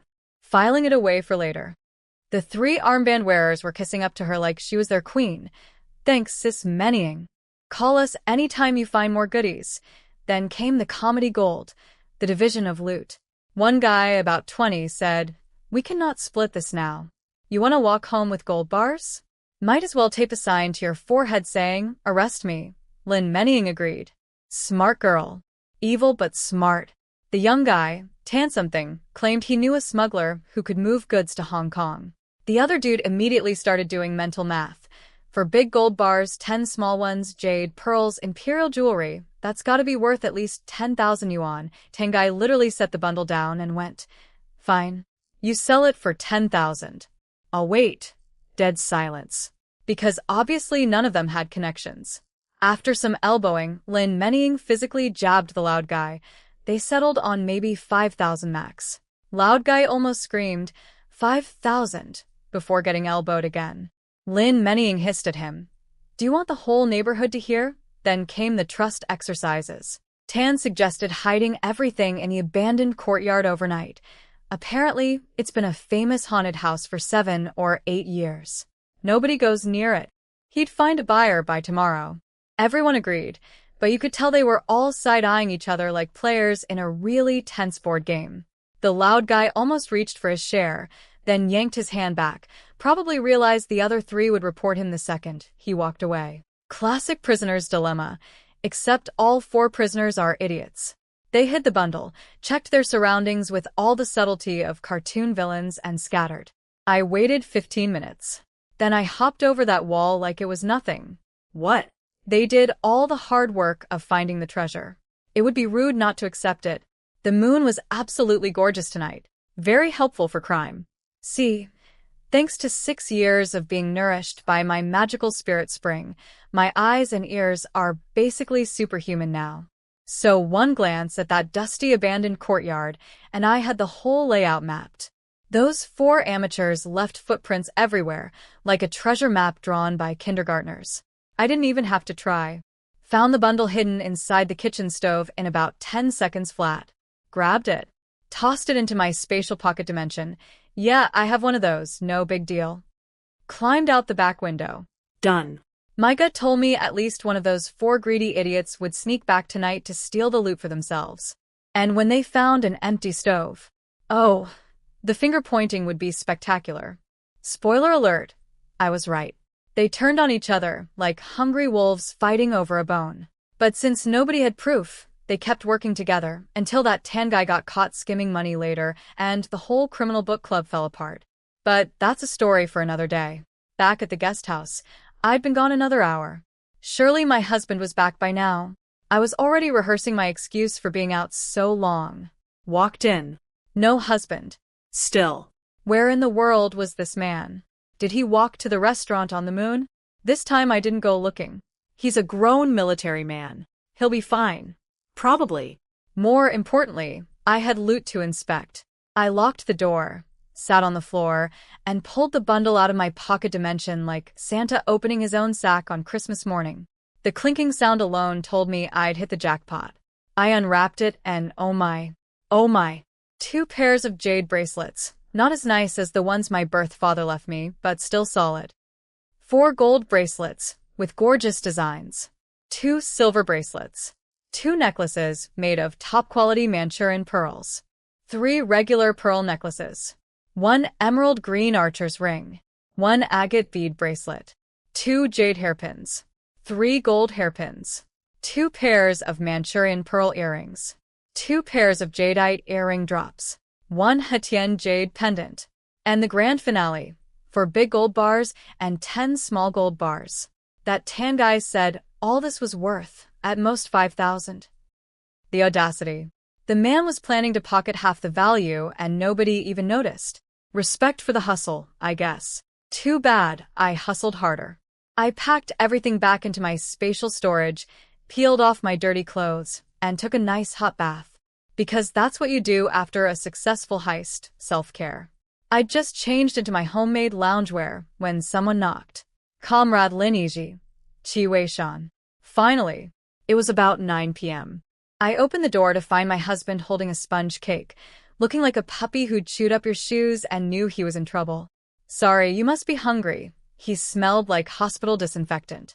Before I could ask, he explained. He'd bought dinner, walked out of the restaurant, and immediately stumbled upon a pregnant woman going into labor with nobody around. So obviously he rushed her to the hospital. Then the doctors said it was a difficult birth, and since she was alone, he stayed. This man. He literally gave away our dinner to a stranger in labor. So, did she have the baby? I asked, taking the sponge cake. He shook his head. Her husband showed up, so I left them the food and came back.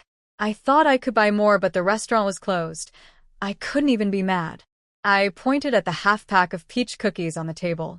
Eat something warm. You've been running around all day. He sat down and started dunking cookies in hot water, and I sat across from him drying my hair.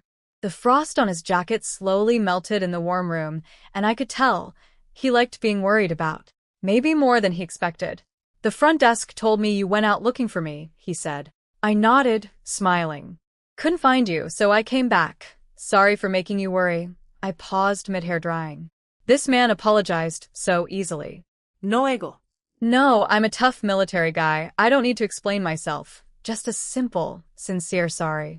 I actually appreciated that. Next time, just let me know somehow, okay? I didn't say it's fine, because we're going to be living together for a long time, and I'd rather set good habits now than fight about them later. Okay, he said. I noticed he stopped eating after 3 cookies. Why'd you stop? Saving some for you. My smile went from polite to genuine. I already ate. These are yours. Just break me off a piece of a sponge cake. He ate but only a third of the cake. Wrapped the rest up neatly, and left it on the table. This man was going to starve himself out of politeness. Then came bedtime. When I was alone, this bed felt perfectly spacious. The second Qi Weishan climbed in wearing shorts, The bed shrank to the size of a postage stamp. His presence just consumed the entire space, his scent, his warmth, his whole situation. I made the mistake of looking at him. Bronze skin, Chiseled chest. abs you could grate cheese on, arms that looked like they could bench press a truck. Years of military training had turned this man into a sculpture. I casually looked away. Meanwhile, he was staring at me too. Apparently freshly bathed me with pink cheeks reminded him of a summer peach. Juicy and sweet. His fingers clenched the bedsheet so hard it wrinkled, which accidentally pulled my hand toward him. So, we both started talking at the same time. Stopped at the same time. Peak awkwardness. You first, he offered. You had a long day and we're traveling tomorrow, so maybe we could wait until we get to the Northeast too. Yes. Okay. Sounds good. His ears turned red so fast I thought they might catch fire. I bit back a smile. Let's just sleep then, okay? I lay down, pulled the covers up, and watched him lower himself onto the bed like a plank of wood being carefully placed on a shelf. Completely rigid. Not a single muscle relaxed. The bed was tiny. He was enormous. I'm slender, but physics is physics. After a while, I noticed my human brick wall was shivering slightly, so I pulled my blanket over to cover him too. It's cold. Don't freeze. The sudden waft of my shampoo made him go even more rigid. I heard him swallow. Hard. Okay. I actually fell asleep pretty fast. It had been an exhausting day of shopping, stalking, and stealing. But my sleeping habits are not great. Apparently, within minutes, my legs migrated across the border onto his side. My bare foot found his hairy leg and, displeased with the texture, rubbed back and forth trying to get comfortable. That was it. That was what nearly killed a decorated military man. He was about to escape to the chair when I, still completely unconscious, grabbed his arm and hugged it to my chest like a teddy bear. Soft. Warm. Sweet-smelling. Qi Weishan lay there, eyes wide open, staring at the ceiling like it held the answers to the universe. He was not going to sleep tonight. Not 1 minute. I slept like an absolute angel last night. In my dream, I was cuddling a big, warm, fuzzy bear. So cozy. So soft. Best sleep of my life. Except, this bear was suspiciously warm. And had legs. Still half asleep, I wiggled my toes against the fuzzy warmth. Nice. I scooted my foot upward. Still nice. Kept going. A little higher, and a hand clamped down on my foot like a bear trap. My eyes flew open. There was Qi Weishan, face the color of a tomato, jaw clenched, looking at me like a man who had been through psychological warfare all night and was barely clinging to his last shred of sanity. I instinctively yanked my foot back, and in doing so accidentally grazed a region that shall not be named. He made a sound, a low, strangled sound that I will hear in my nightmares for the rest of my life. I launched myself to the far edge of the bed and curled into a ball, face burning hot enough to cook an egg on. Oh my God, did I just sexually harass my own husband? In my sleep? Qi Weishan was flustered too, but apparently seeing me rolled up like a terrified armadillo was funny enough to snap him out of it. After his body calmed down, "I am not elaborating," he said. "I'm fine." I slowly emerged from my blanket cocoon, peeking at him with what I can only imagine were the most mortified eyes in human history. Something in his expression tightened. He looked away fast. Get dressed. Let's go. He suddenly seemed very motivated to get home quickly. Can't imagine why. Okay, I squeaked. He kept his eyes averted while I changed into my old clothes. When he finally looked, he asked why I wasn't wearing the new ones. Long train ride, lots of dust. Old clothes are more practical. I'll wear the new stuff when we get to the Northeast. Made perfect sense. He nodded. Conversation successfully steered away from the incident. His train tickets were for 10 a.m., so we left the guest house at 7:30 and went straight to the state restaurant because, oh right, neither of us actually ate dinner last night. Him because he was busy being a hero, me because I was busy being a thief. I ordered 2 bowls of noodles with fried eggs and 3 jean of pork cabbage dumplings, figuring we'd save some for the train. Qi Weishan ate all the dumplings. All of them. 3 whole gene. And he still looked hungry. This man's stomach was apparently a bottomless pit. I ordered another 4 gene to go. We were going to need supplies. We were walking out, arms loaded with bags, when someone shouted behind us. I turned around and saw a tall man in a police uniform running toward us. My first thought? Oh no. Did Lin Yizhi report the missing treasure? My second thought? No way. Those 4 would rather eat glass than tell the police they stole imperial jewelry from an old woman and then lost it. They'd be digging their own graves. So I kept cool. Whatever this was, I'd handle it. Turns out, the cop wasn't there for me at all. He ran up to Qi Weishan grinning. "Comrade soldier, do you remember me?" Qi Weishan shook his hand. "You're the husband of the pregnant woman from yesterday." The man's eyes went red. "Thank you so much. If you hadn't gotten my wife to the hospital in time, she and the baby might have." He couldn't finish the sentence. His wife had been trying for 5 years to have this baby, and without Qi Weishan, it could have ended in tragedy. "Mother and son are both safe. Thanks to you." He shoved a bag of gifts at Qi Weishan, who immediately shoved it back. Then the cop shoved it again. Qi Weishan pushed it back again, delivering a whole speech about Lei Feng's spirit and how soldiers don't accept rewards. I watched this gift ping-pong match for a solid minute before stepping in. "Comrade, we really can't take it. But how about this? We're catching a train soon, so why don't we exchange contact information instead?" Okay, I had ulterior motives. 1. Stop this endless back and forth. 2. Having a police officer contact in the capital? That's not a gift bag. That's a goldmine of future networking. The cop, Xiao Jianzhong, lit up and scribbled down his address. Qi Weishan hesitated, then wrote his own. He introduced me as his wife, and Xiao greeted me warmly. "Comrade Xiao, when your wife and baby are discharged, just send word they're safe. Do not mail us anything." "I won't accept it," Qi Weishan said firmly. Xiao looked at him with pure admiration, then offered us a ride to the train station in his police car. Normally, Qi Weishan would have refused. This man rejects kindness like it's his cardio. But he glanced over at me, loaded down with bags like a pack mule, and asked, "Is it convenient?" Xiao understood immediately. "Absolutely. The station is right by our precinct. It's on my way. Look at my husband. Learning to accept help for my sake." Character development in real time. We arrived at the station half an hour early, said goodbye to Xiao, and boarded. Beijing to Harbin, over 20 hours. A genuine odyssey. Our compartment had bunk beds. I got the bottom right. Qi Weishan got the top. I covered both mattresses with sheets I'd brought from home, because I am a civilized person. While Qi Weishan went to fill our thermos with hot water, another young couple walked in. They had 1 ticket, the upper bunk across from mine. The husband immediately started complaining. Too narrow. Too dirty. Too cramped. Just a non-stop fountain of whining. I sat on my bunk watching him in his shoes step on the lower bunk across from mine to reach the upper one. The bunk that belonged to someone else. With his dirty shoes. On their bed. I said nothing. Just opened my copy of Selected Works of Mao and started reading. Because I'm not the type to go looking for trouble. Trouble, however, has a GPS tracker on me. The wife turned to me with a bright smile and said, "Comrade, I see you did a really nice job making up your bed. Could you do ours too?" Excuse me?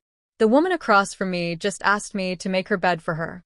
I looked up from my book and stared at her, genuinely amazed. It had been a long time since I'd encountered this level of shamelessness. She and her husband got a good look at my face and froze for a second. Then she looked me up and down with this judgmental little smirk and said, "Come on, little comrade, help us out. We've never done this kind of rough work at home." I laughed. Out loud. She thought I was about to say yes. "So," I said, "just help us make the bed. It won't take." No, the fake polite smile evaporated off her face like water on a hot pan. Fine. It's not like nobody else knows how to make a bed. She kicked the lower bunk for emphasis. Her husband, this guy named Chui Yukai, glared at me and started comforting his precious little snowflake. "Don't be upset. Xiao Xuel, do it. HMPH, Xiaoxue, whose real name was Tong Shui, huffed at me like a deflating balloon. I didn't even look up from my book. She literally did not exist in my universe. This drove her insane. She started making weird, passive-aggressive noises from her bunk, shuffling, bumping, sighing dramatically. It was like sharing a compartment with an angry raccoon. Finally, I looked up. She hit me with another, HMPH. I said, "If you're sick, I can call a doctor for you." "Who are you calling sick?" She shot up from the bunk and slammed her head straight into the upper bed frame. She crumpled back down, clutching her skull, moaning in pain. Her husband abandoned his bed-making and rushed over. He turned on me, furious. "You've got a real sharp tongue, little girl. Now are you hap?" "Yep." I nodded. "It'd be even better if you could shut up too." 2 sentences. 2 people absolutely destroyed. I honestly think of myself as a very easygoing person. I just have a zero-tolerance policy for idiots who start things. The husband was losing it now. "What the F, you little brat? Were you raised in a barn?" "I swear What are you going to do?" Qi Weishan was back with the hot water. He'd walked in just in time to see this guy standing up, jabbing his finger in my direction. My husband set the thermos down and walked toward him. Slowly. He wasn't wearing his uniform, but the military energy radiating off him could have melted steel. The guy's pointing finger retracted like a turtle pulling its head into its shell. He sat back down immediately. Qi Weishan looked down at him with ice-cold eyes. "If I see you point at her again, I'll break that finger off." The couple nodded, so fast their heads nearly fell off. All that big talk. Gone. Evaporated. Vanished. I raised an eyebrow. Classic bullies. Tough with me, jelly with him. Qi Weishan turned to me with completely different energy, soft, concerned. "You okay?" In his mind, a sweet, well-behaved little thing like me could never be the one who started trouble. I smiled my most angelic smile. "Look, I made the beds and organized all our stuff. Good job, right?" He looked at me like I was a golden retriever who'd learned a new trick. Patted my head. Very impressive. His tone was so much like someone praising a small child that the couple across from us probably thought we were siblings. With Qi Weishan present, the peace treaty held. Until the compartment door opened again. A woman in her 30s stumbled in with 2 daughters, all 3 of them carrying burlap sacks like refugees. They looked exhausted and frazzled. The second they walked in, Tong Shui and her husband simultaneously pinched their noses and looked at the family like they were garbage. Which was ridiculous. The mother and daughters were clean. No smell. Just a bit worn out from traveling. But the couple's reaction made the poor family shrink with embarrassment. The mother checked her ticket and said politely, "Comrade, you're sitting on our bunk. Get up, it's filthy." Tong Shui shoved her husband off the bed. It was unclear whether filthy referred to the bunk or the family standing next to it. The mother's face turned red. Her older daughter, about 8, named Himiao, looked up at Tong Shui and said bravely, "Auntie, we're not dirty." Tong Shui exploded. "Who are you calling auntie? Were you raised by wolves?" She was 23. Being called auntie by a country kid was apparently a crime punishable by screaming. She couldn't bully me because I had a bodyguard, but 3 tired travelers? Oh, she was all over that. Little Himiao's eyes filled with tears. Her mother grabbed her arm. "Himiao, apologize to the sister right now." Himiao was already barely holding it together, but being forced to apologize for nothing? The tears started rolling. Still, she lifted her stubborn little chin and refused to speak. Her mother slapped her on the back, hard enough to make her stumble, and barked, "Apologize." Himiao, crying now, choked out, "Sister." I'm sorry. Don Schwesmerkt. "Well, your apology isn't good enough for her. Are you done?" I cut in, ice in my voice. Qi Weishan looked at the husband, who was still planted on someone else's bed. "Get up." The man shot upright, and for the second time, smashed his head on the upper bunk. The thud echoed through the whole car. Tong Shui shot me a sneaky glare, swallowed her fury, and climbed up to her own bunk with all the dignity of a wet cat. Himiao's mother thanked us. We nodded. Nothing more to say. Little Himiao was still crying silently, her younger sister, maybe 4 or 5, pressing close and whispering comfort. Eventually, Hemiao wiped her own tears and, without being asked, started helping her mom unpack. I watched them quietly. Something about the scene made my chest feel tight. I set down my book. I need to use the restroom, I whispered to Qi Weishan, leaning close to his ear. He touched his ear, which had turned suspiciously warm, and nodded. I walked through the busy train car. I'd already scoped out the bathroom location when we boarded. The train was about to depart, so everyone was busy finding their seats. The restroom area was practically deserted. I got to the bathroom door. Occupied. I waited. A minute later, the door swung open and out came a woman, maybe 50 years old, fumbling nervously with a small bundle of blankets in her arms. She saw me and nearly jumped out of her skin. Her eyes darted around, and she tried to squeeze past me. That's when I noticed it. Dangling from the edge of the blanket was a tiny, chubby baby foot, wearing a little gold anklet. I stepped forward and blocked her path. Yeah, you're not going anywhere, lady. So there I was, standing in front of the bathroom, face to face with a woman who was clearly up to no good. Let me break down what my superhuman observation skills picked up. Late October in Beijing. Yes, it's cold. But this woman was wearing a padded jacket so thick she looked like a walking sleeping bag. That alone? Not suspicious. Plenty of country women dress like that on trains. But her hands were smooth and moisturized like she'd never touched a shovel in her life. Lady, if you're going to cosplay as a farm woman, at least rough up your manicure. Then there was the baby blanket, old and ratty. Looked like it had been passed down through 17 generations. But the tiny foot dangling out? Plump, pampered, wearing a gold anklet. That baby was clearly for money. The math wasn't matching. When I blocked her path, a flash of something dangerous crossed her eyes. What do you want? I put on my best clueless teenager face and pointed at the floor. Ma'am, is that your money? She looked down. There was a 10-yuan bill on the ground. I dropped it there 2 seconds ago. Call it a test. She relaxed slightly.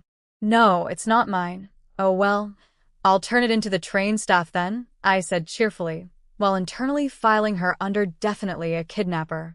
I stepped aside and let her pass. Why?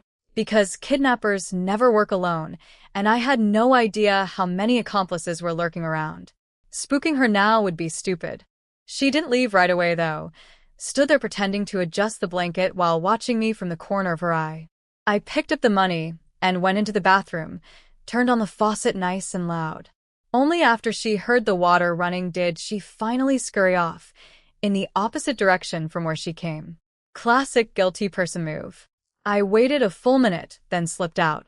The train had started moving. I watched her disappear down the corridor with that stolen baby and headed straight for the train police. I told the officer everything, the suspicious woman, the pampered baby foot that didn't match the ragged blanket, the two soft hands. He took it seriously. Good. I turned and headed back to my compartment. But, of course, nothing can ever be simple for me. I'd barely left the officer when some guy with a carrying pole blocked my path. My heart jumped, but I kept my face innocent.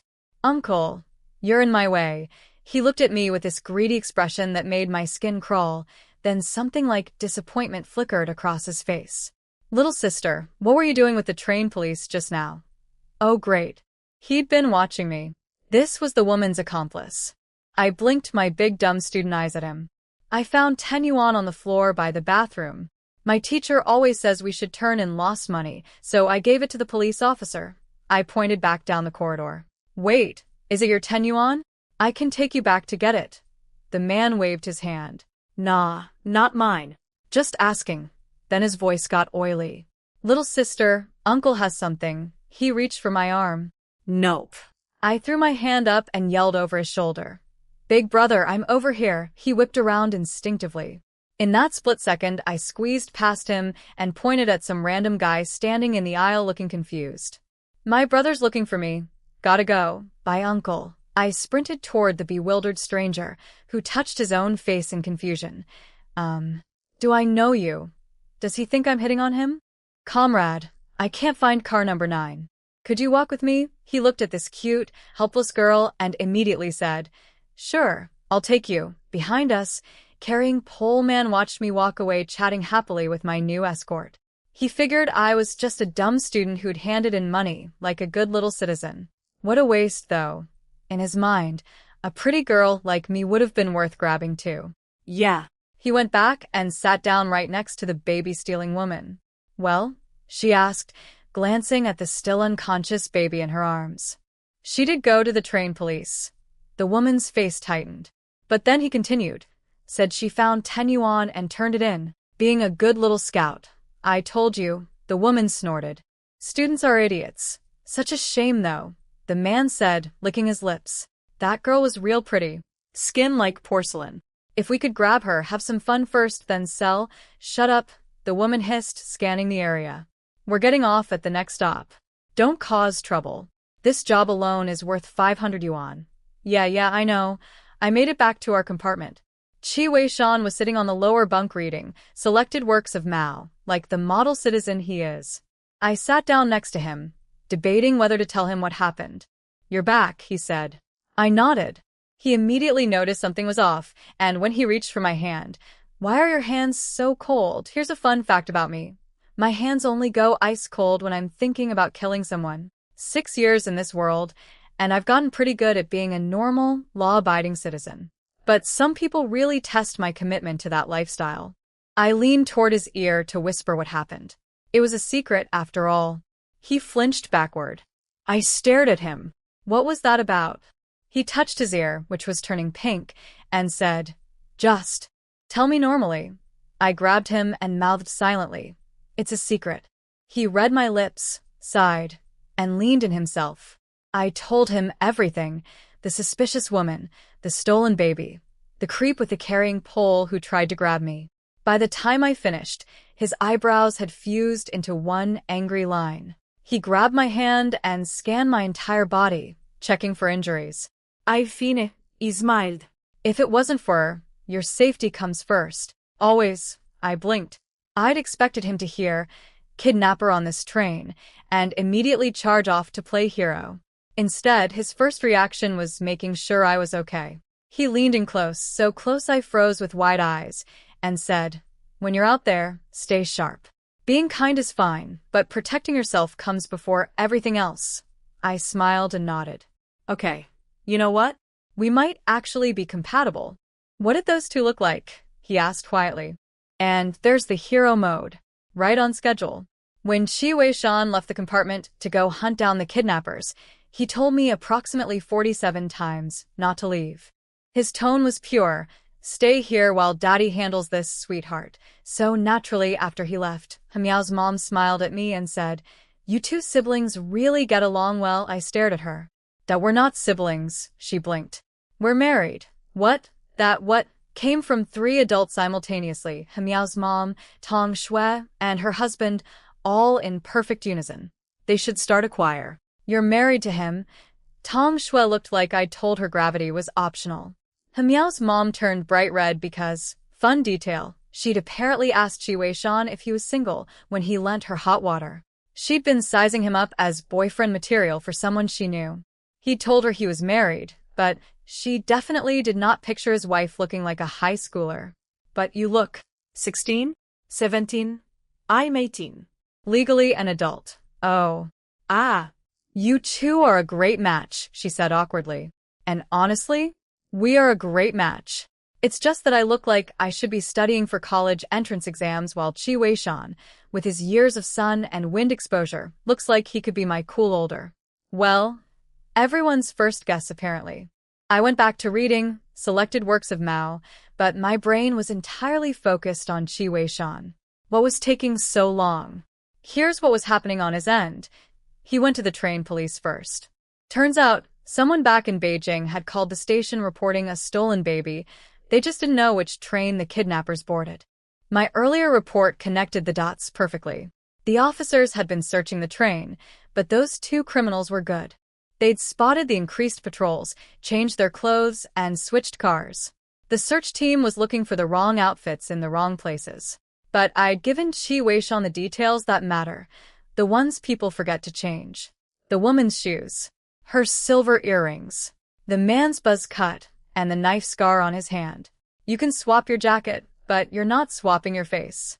Qi Weishan found them in car 3. But here was the problem.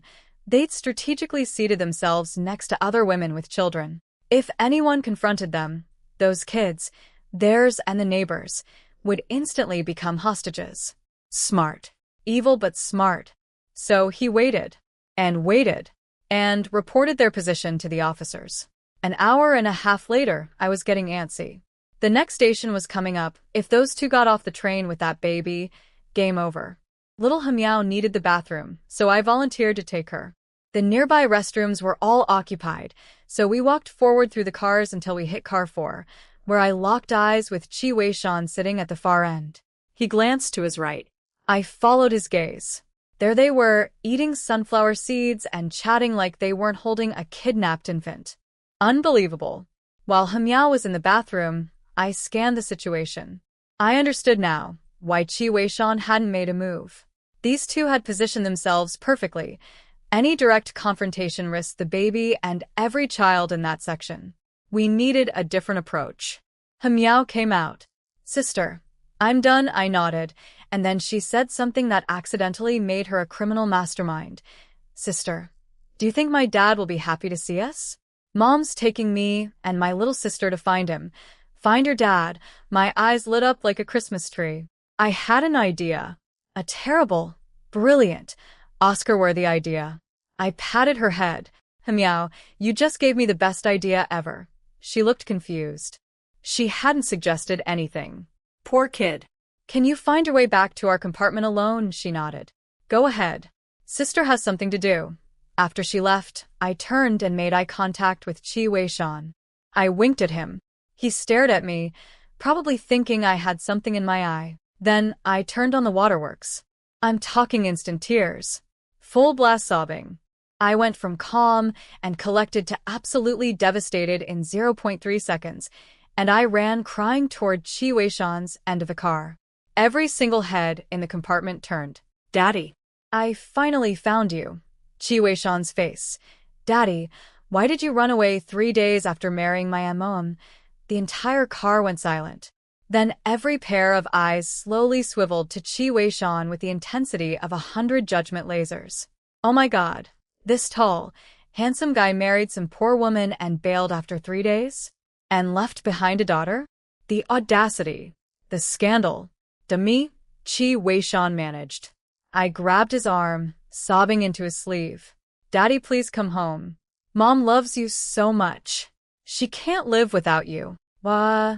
Qi Weishan looked at me, tears streaming, lip quivering, the whole performance, and I could see the gears turning. He didn't know the plan in advance, but this man was sharp. His eyes darkened slightly, jaw set, and he played along. I want a divorce from your mother. And oh, Daddy, please. He gave me a theatrical shove. I cannot stress how perfectly I executed this, stumbled backward, and collapsed right at the feet of carrying pole guy. I looked up at the kidnapper with my tear-soaked face, grabbed his leg, and wailed. Uncle, please help me. Make my daddy come home.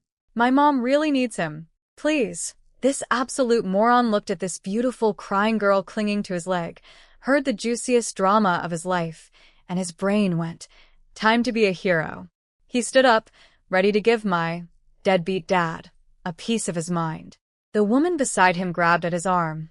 Don't get involved, you idiot. But he was already stepping forward, pointing his finger at Qi Weishan, who grabbed that outstretched hand, pivoted, and judo flipped the man onto the floor like a sack of rice. Wham! The woman's eyes went wide. She realized they'd been played. But before she could react, the helpless crying beauty, snatched the baby from her arms with the speed of a striking cobra. At the same moment, a plainclothes officer behind her locked his arm around her throat. 2 seconds. That's all it took. 2 seconds from, Daddy, please, to complete takedown. The entire car sat there with their mouths open, brains buffering, trying to process the plot twist of the century. Then the woman pulled a knife from inside her jacket, face twisted with rage. Murder. She has a knife. Screams erupted through the car. And that, ladies and gentlemen, is why I should have pursued a career in theater. The whole takedown took maybe 3 minutes. Qi Weishan and the train police had those two pinned and restrained before the rest of the car even finished screaming. The woman's knife got kicked away, and she lay there glaring at me with pure murder in her eyes, spitting out every curse word in the Chinese dictionary. You little bee. A train officer stuffed a rag in her mouth. Beautiful. Chefesquis. She stared at me like she wanted to haunt me in my next life. I smiled back. Sweetly. Look, lady. I survived the apocalypse. I have actual firearms in my pocket dimension. You with your kitchen knife are about as threatening to me as an angry hamster. The only reason I play nice citizen is because it's less paperwork. The passengers slowly calmed down as the crew assured everyone the kidnappers were caught. Crisis over, right? Wrong. I looked down at the baby in my arms. This child was way too quiet.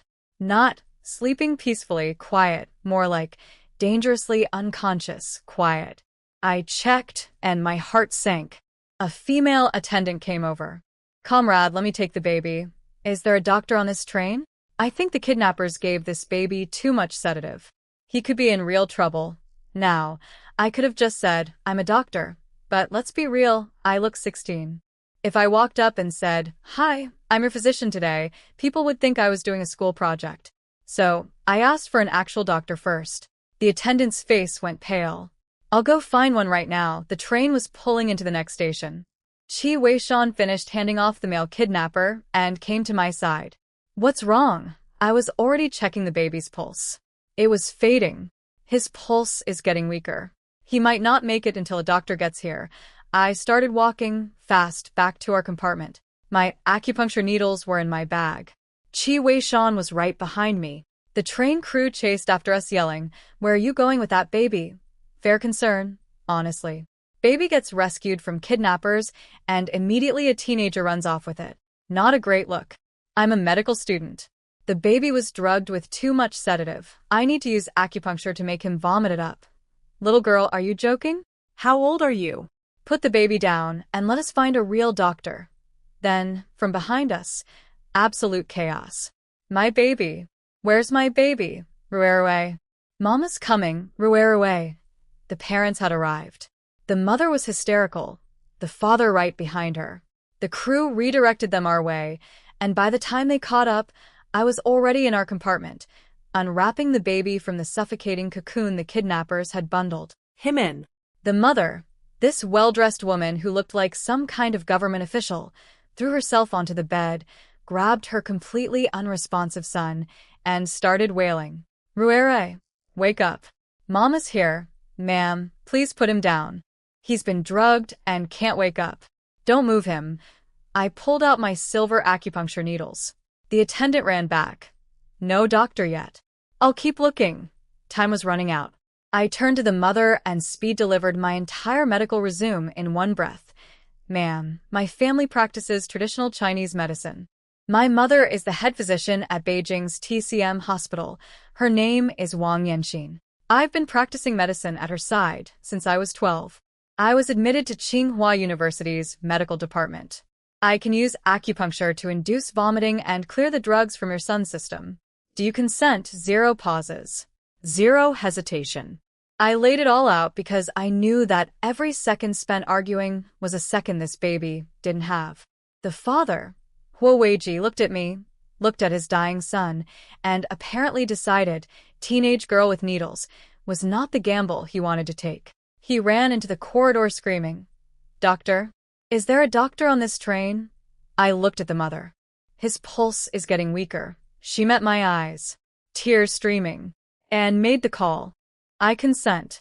Please save him. She was gambling everything, betting that the teenager with the acupuncture needles wasn't bluffing, betting her son's life on my word. The instant I consent left her mouth, my needles were already moving. 3 precise strikes into the baby's pressure points. 1 second. 2 seconds. 3 cough. The baby coughed. I lifted his head, aimed him at the basin on the floor, and he erupted. Everything those kidnappers had forced down his throat came back up with a vengeance. The mother, Fanny Chiu, burst into fresh tears, this time from relief, patting his back and calling his name over and over. The father heard the vomiting from the corridor and came sprinting back. Ruere, Daddy's here. Don't be scared. Little Ruere vomited until there was nothing left but bile, crying weakly between heaves. His parents looked like they wanted to trade places with him, take every ounce of his suffering onto themselves. Doctor. Is he okay yet? Fan Ichio asked through her tears. I checked his wrist, checked his tongue, checked his eyes. His pulse was stabilizing. I propped him up against me gently. Weishan. My cup, my husband, who'd been standing guard the entire time like a silent sentinel, immediately dug through my bag, found my special thermos with its cup sleeve, unscrewed the cap, and handed it to me without a word. No questions. Just instant support. This man was made for crisis situations. I'm going to give him some water. It'll help him feel better. The water was actually spirit spring water from my secret magical dimension. I packed it in case I got uncomfortable on the long train ride. Now it was saving a baby's life. Funny how things work out.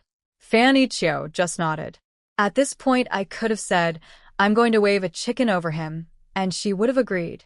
I fed little Ruruway half a cup. Within moments, his crying softened. His color improved. The spirit spring was doing its thing. Doctor. The doctor is here. The attendant burst through with an actual physician in tow, escorted by a police officer. The doctor looked at the baby, now awake, clinging to his mother, then looked at the basin of vomit on the floor. He's already thrown up. Both parents nodded furiously. While the doctor examined Ruerue, the police officer escorting him spotted us, and his face lit up. Comrade Qi. Comrade Lin. What a coincidence. I looked up. It was Xiao Jianzhong, the cop whose wife we saved yesterday. Of all the police officers in all the train stations in all of China, he walks into our compartment. Small world. Very small world. The doctor confirmed what I already knew. The baby was fine now. The child's been rescued, no major issues, the doctor said. Huoweiji, the father, still looked at me like I might be 3 kids in a trench coat pretending to be a physician. Can't blame him. I do look like I should be asking for hall passes, not performing emergency acupuncture. I didn't take it personally. Just screwed my thermos cap back on like the unbothered medical prodigy I am. Fan Ichio, the mother, yanked her husband's sleeve. The doctor says he's fine, so he's fine, she knew. She'd been holding that baby the whole time. She could feel him getting better. She turned to me with tears still glistening. Little doctor, thank you for saving my son. The train attendant chimed in, apparently deciding to be our hype man. You two really need to thank this couple properly. The wife spotted the kidnapping and reported it. Together they took the baby back from the traffickers. And then she saved the baby's life. That's a triple debt right there. Fan Ichio and Huoweiji stood up, baby and all, and gave us a deep, formal bow. Thank you. Truly thank you. Fan Ichio introduced herself. She worked at the Ministry of Foreign Affairs. Oh. So not just any government official. A diplomat. She scribbled down her contact information and pressed the paper into my hands. Ruerue is the only child we have left, she said, voice cracking. If we'd lost him, we wouldn't have known how to go on living. Thank you. I helped her straighten up. The important thing is he's safe now. But please take him to a hospital for a full checkup. He's young, and the trauma could affect him. Huoweiji's face turned red with shame. I'm sorry for doubting you earlier. It's fine. I look young. I doubt me too. The train attendant glanced at the clock and started panicking. The train is about to leave. You need to get off now. Fan Ichio clutched the baby and looked at me desperately. Can you give us your contact information? We really want to thank you properly. Comrade, the train is moving. Huoweiji physically dragged his wife toward the door while she protested. I waved them off. It was nothing, just doing what's right. Go. Xiao Jianzhong, our police officer buddy, jogged after them, shouting. Goodbye, Comrade Qi. Comrade Lin. They made it off the train with seconds to spare. What I didn't know was that the moment they hit the platform, Fan Ichio turned on her husband. I didn't get their address. We don't even know how to find them. The train was literally leaving. So what? We could have gotten off at the next station. Now what are we supposed to do? Huoweiji had zero comeback because, small detail, he was the one who'd lost the baby in the first place. His authority in this marriage was currently at rock bottom. Then Xiao Jianzhong, overhearing their argument, casually dropped. "Oh, you mean Comrade Qi and Comrade Lin? I know them. Comrade Qi saved my wife's life just yesterday, and just like that, our accidental networking empire grew another branch. We now had connections at the police department and the Ministry of Foreign Affairs, all because my husband can't walk past a person in trouble without becoming their personal superhero." Back on the train, life returned to normal.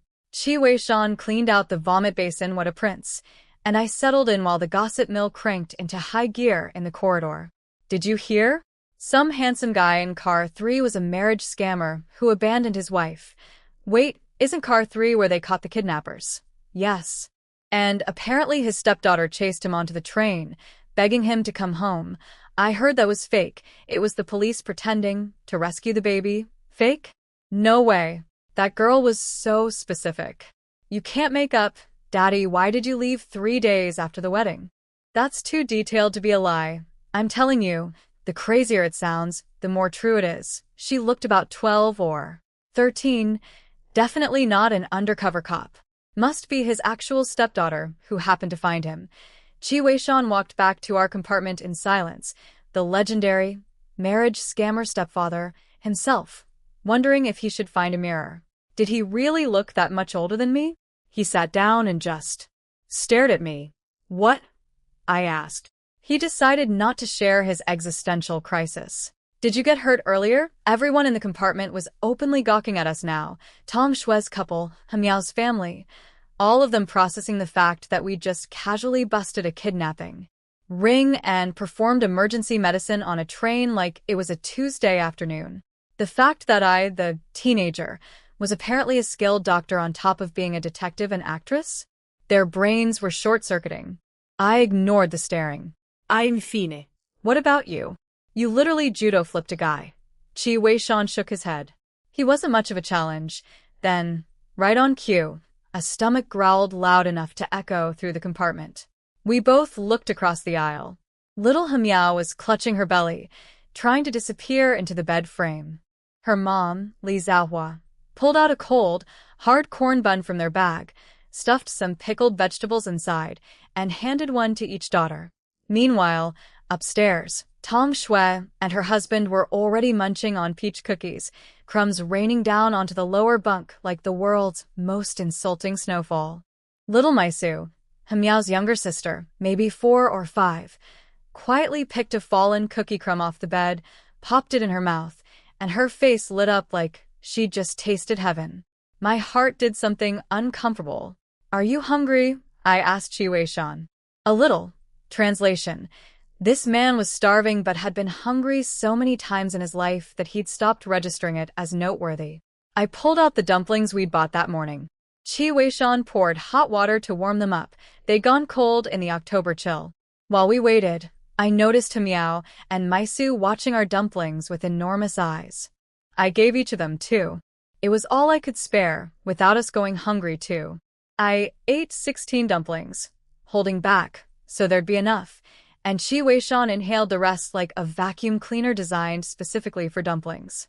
Partway through the evening, the train police called Qi Weishan out for some business.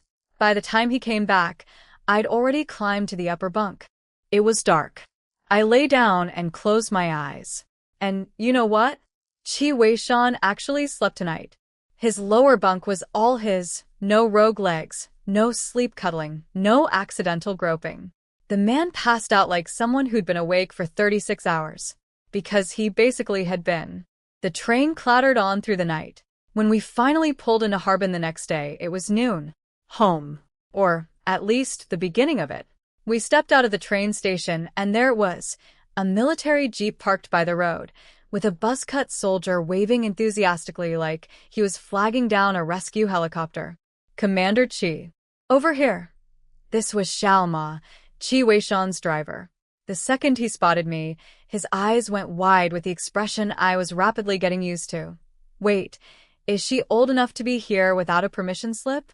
"This is my wife, Comrade Lin Yizhi," Qi Weishan said, casually taking all of my bags and his own bags because apparently chivalry isn't dead, it just enlisted in the military. Hello, sister-in-law, Xiaoma chirped. Then his brain visibly buffered. Is she legal? I'm 18, I said, before he could ask. Poor guy turned red. All right. Commander, sister-in-law, please get in. It's freezing out here. Once we were in the car, Xiaoma asked if we were heading straight to base. Qi Weishan said we'd eat first, then turned to me. Anything else you want to buy? Let's get some candy to hand out to your comrades. I'd already asked him on the train if we needed anything for the house, and he said we were mostly set. The military compound had its own supply shop if we were missing something. But showing up empty-handed to meet his people? Not on my watch. Relationships are built on sugar, literally. Qi Weishan looked at me with this soft smile. Okay, whatever you say. Up front, Xiaoma witnessed the legendary ice devil Commander Qi Weishan smile and nearly drove into a ditch. He rubbed his eyes in disbelief. Has hell frozen over? Has the iron tree bloomed? Commander Qi has facial expressions? Qi Weishan caught Xiaoma staring in the rearview mirror and immediately killed the smile. Back to stone face. Xiaoma excited. There he is. That's my commander. Xiaoma scored a free lunch out of this errand, smart kid. And afterward I went on a minor shopping spree. Candy for the troops, plus some Harbin red sausage, sticky bean buns, and rolled donkey pastries. If we got home too late to cook, at least we wouldn't starve. And given Qi Weishan's black hole stomach, too late to cook was a real survival concern. He'd warned me on the train that the base was remote. He was not exaggerating. We left Harbin around 2:30 p.m. The scenery outside my window went from city to town to village to what even I asked this to are we still in civilization? The sun had fully set. By the time we finally pulled up to the military family compound was generous. It was a row of single-story houses in the middle of absolute nowhere. The nearest village was a 20-minute drive. The county town was an hour away. I had married into the witness protection program. Qi Weishan's assigned house was at the very back of the row. As the jeep stopped, the door of the house to our right cracked open, and two little heads poked through the gap like prairie dogs checking for hawks. Two kids, staring at us with enormous eyes, especially at me, the mysterious stranger. Qi Weishan and Xiaoma hauled luggage. I grabbed a handful of wedding candy from the bag, walked over to the kids, and crouched down. Hi there. I'm your neighbor Commander Qi's wife. Here's some wedding candy for you. Their eyes lit up like I'd handed them gold bars. They grabbed the candy, said a quick, thank you, sprinted back inside and screamed at the top of their lungs. MAA. The king of hell kidnapped a fairy and brought her home. I stood there, frozen. Behind me, Qi Weishan and Xiaoma also froze. Xiaoma coftão guardli. These kids just blasted Qi Weishan's behind-the-back nickname, King of Hell, directly in front of his new wife. On day one, before anyone could react, wailing erupted from the neighbor's house, followed by a woman hissing threats in a low voice. Someone was getting disciplined in there. I raised an eyebrow and followed my husband inside. King of Hell, huh? At least I got promoted to fairy in this scenario. I'd barely stepped into the yard when someone knocked on our half-open gate. A round-faced woman in her mid-30s stood there holding a cabbage like a bouquet of flowers, craning her neck to peek into our yard. She had one of those faces that smiled before it spoke. Instant warmth. This was Sun Mulan, our other neighbor. Xiaoma switched on the yard light, and Sun Mulan got her first clear look at me. Her jaw literally dropped. Oh my heavens, this city girl looks like an actual celestial being. Hello, I said, smiling. Hello. Hello. She tugged self-consciously at her own clothes, then leaned in with a cabbage and asked, Sweetie, did you come here with your older sister? I blinked. No, I'm Qi Weishan's wife. You? She said it so loud the whole compound probably heard. And honestly, I couldn't even be offended anymore. This was becoming a comedy routine. Qi Weishan emerged from the house and looked at Sun Mulan's shell-shocked face.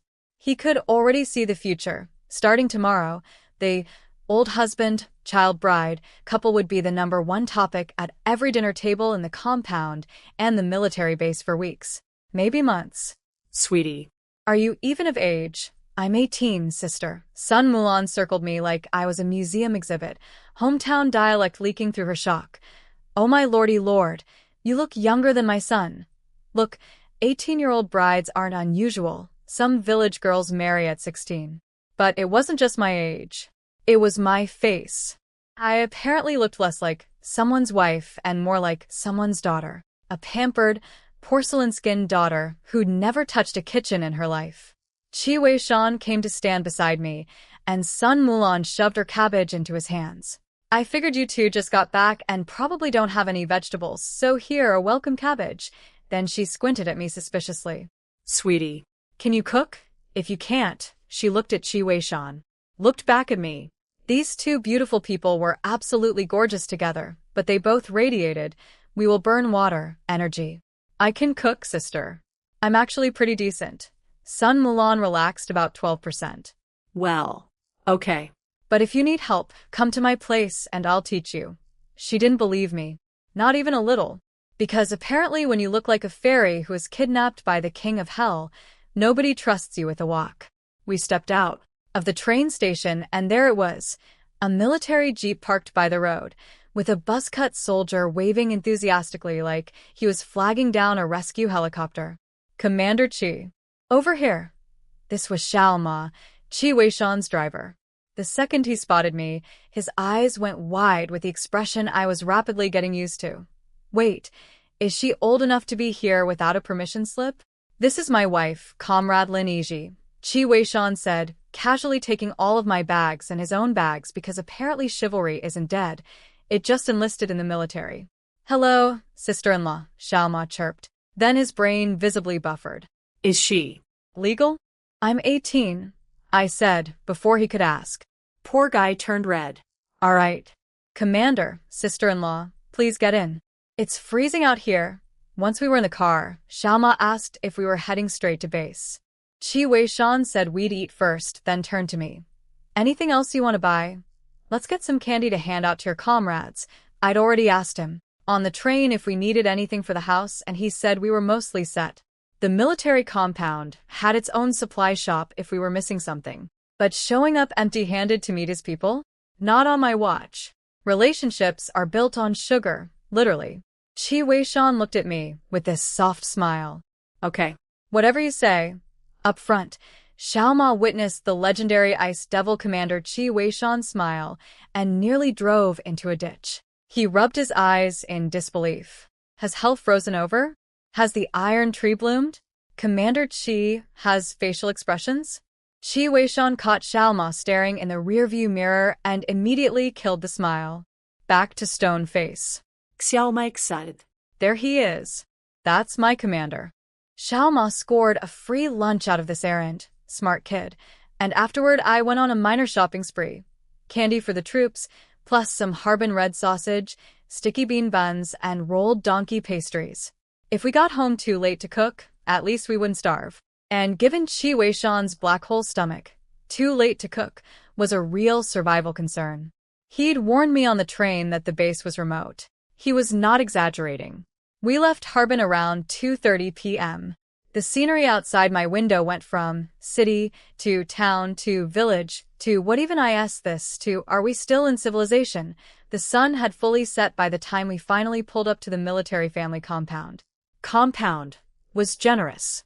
It was a row of single-story houses in the middle of absolute nowhere. The nearest village was a 20-minute drive. The county town was an hour away. I had married into the witness protection program. Qi Weishan's assigned house was at the very back of the row. As the jeep stopped, the door of the house to our right cracked open, and two little heads poked through the gap like prairie dogs checking for hawks. Two kids, staring at us with enormous eyes, especially at me, the mysterious stranger. Qi Weishan and Xiao Ma hauled luggage. I grabbed a handful of wedding candy from the bag, walked over to the kids, and crouched down. Hi there. I'm your neighbor Commander Qi's wife. Here's some wedding candy for you. Their eyes lit up like I'd handed them gold bars. They grabbed the candy, said a quick, thank you, sprinted back inside and screamed at the top of their lungs. M.A. The king of hell kidnapped a fairy and brought her home. I stood there, frozen. Behind me, Qi Weishan and Xiao Ma also froze. Ai, Xiao Ma Koftão Quardli. These kids just blasted Qi Weishan's behind-the-back nickname, King of Hell, directly in front of his new wife. On day one, before anyone could react, wailing erupted from the neighbor's house, followed by a woman hissing threats in a low voice. Someone was getting disciplined in there. I raised an eyebrow and followed my husband inside. King of Hell? Huh? At least I got promoted to fairy in this scenario. I'd barely stepped into the yard when someone knocked on our half-open gate.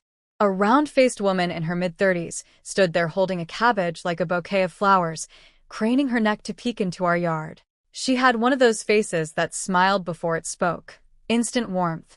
This was Sun Mulan, our other neighbor.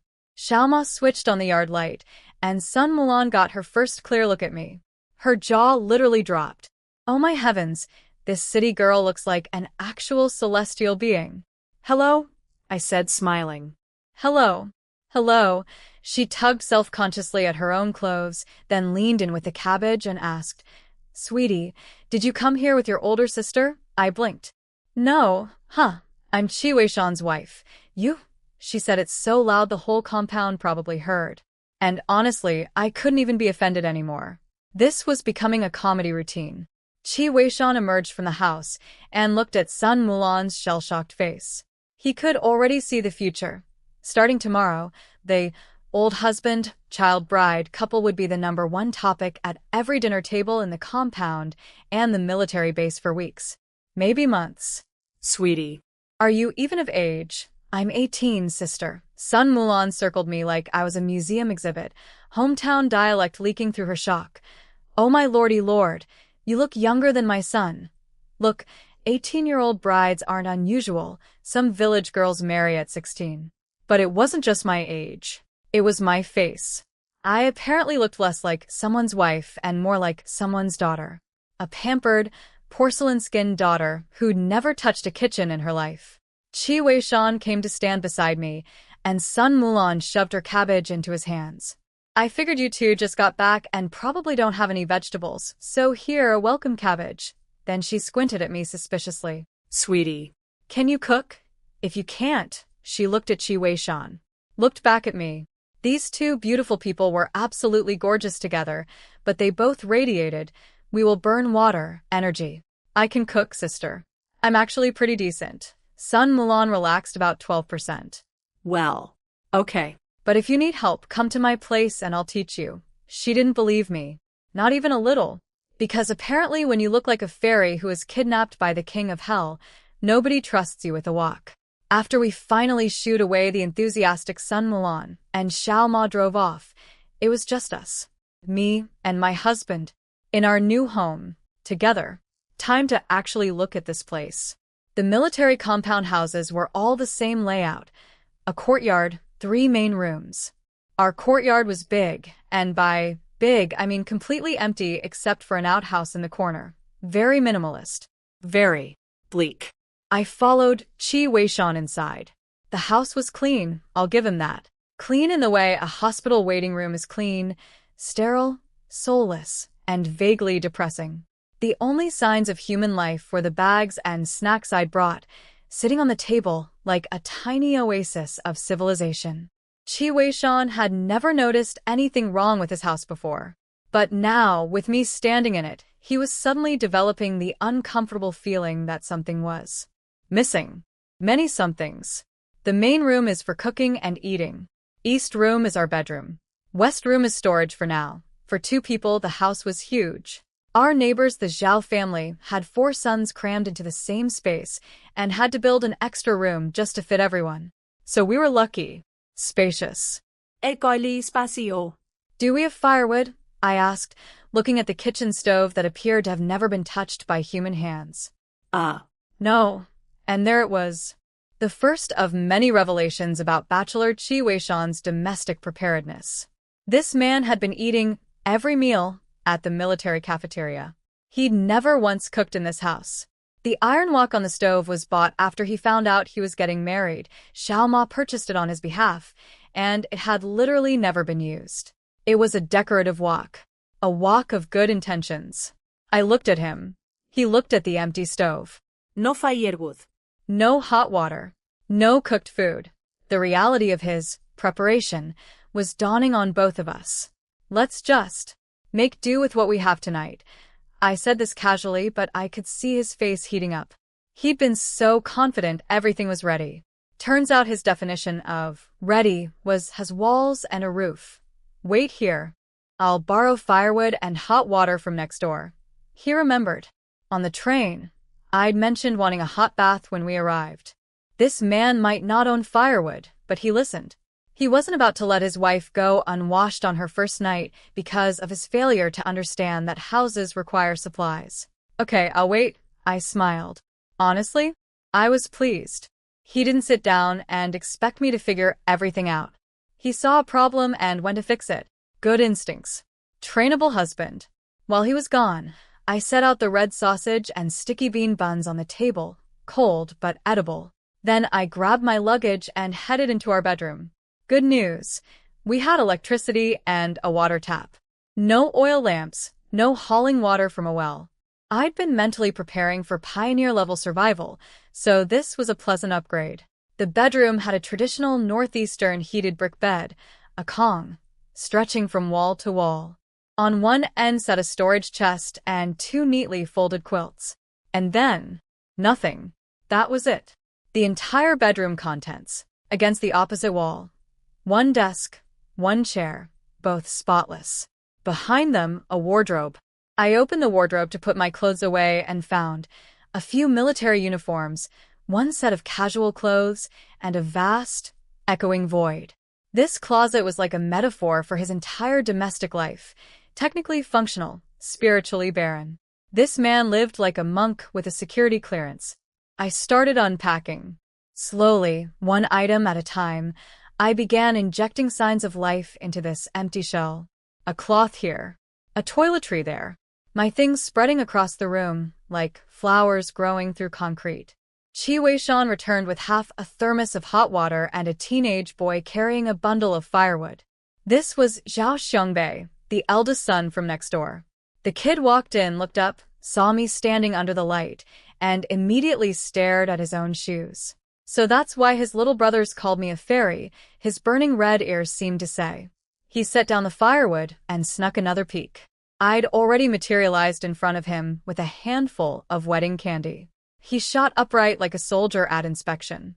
Auntie, then he winced. I looked the same age as him. Calling me auntie clearly caused him physical pain. I didn't mind. I held out the candy. Thank you for bringing the firewood. Please take some wedding candy. He reached out, then froze when his rough, dark, calloused hand met my pale, smooth one. Something short-circuited in his teenage brain. He yanked his hand back like I was made of fire. And no thanks. Gotta go. Bye. He bolted out of the courtyard like he'd been launched from a cannon, leaving me standing there holding candy like a confused vending machine. What happened? Qi Weishan came out. I smiled. Just thinking about how to distribute the wedding candy. Should we wait for people to visit or go door to door? The real question was, do we give candy only to Qi Weishan's close friends or the entire compound? The compound wasn't huge, but it wasn't small either. And honestly, I hate social networking. it's exhausting. But it's also unavoidable when you're the new wife in a military family community. Nobody really comes to our house, Qi Weishan said. Give me the candy, I'll hand it out. Sweet of him, but naive. Nobody visited because before, this house contained one terrifying bachelor nicknamed King of Hell. Now it contained a fairy. Trust me, visitors were coming. Let's keep some at home.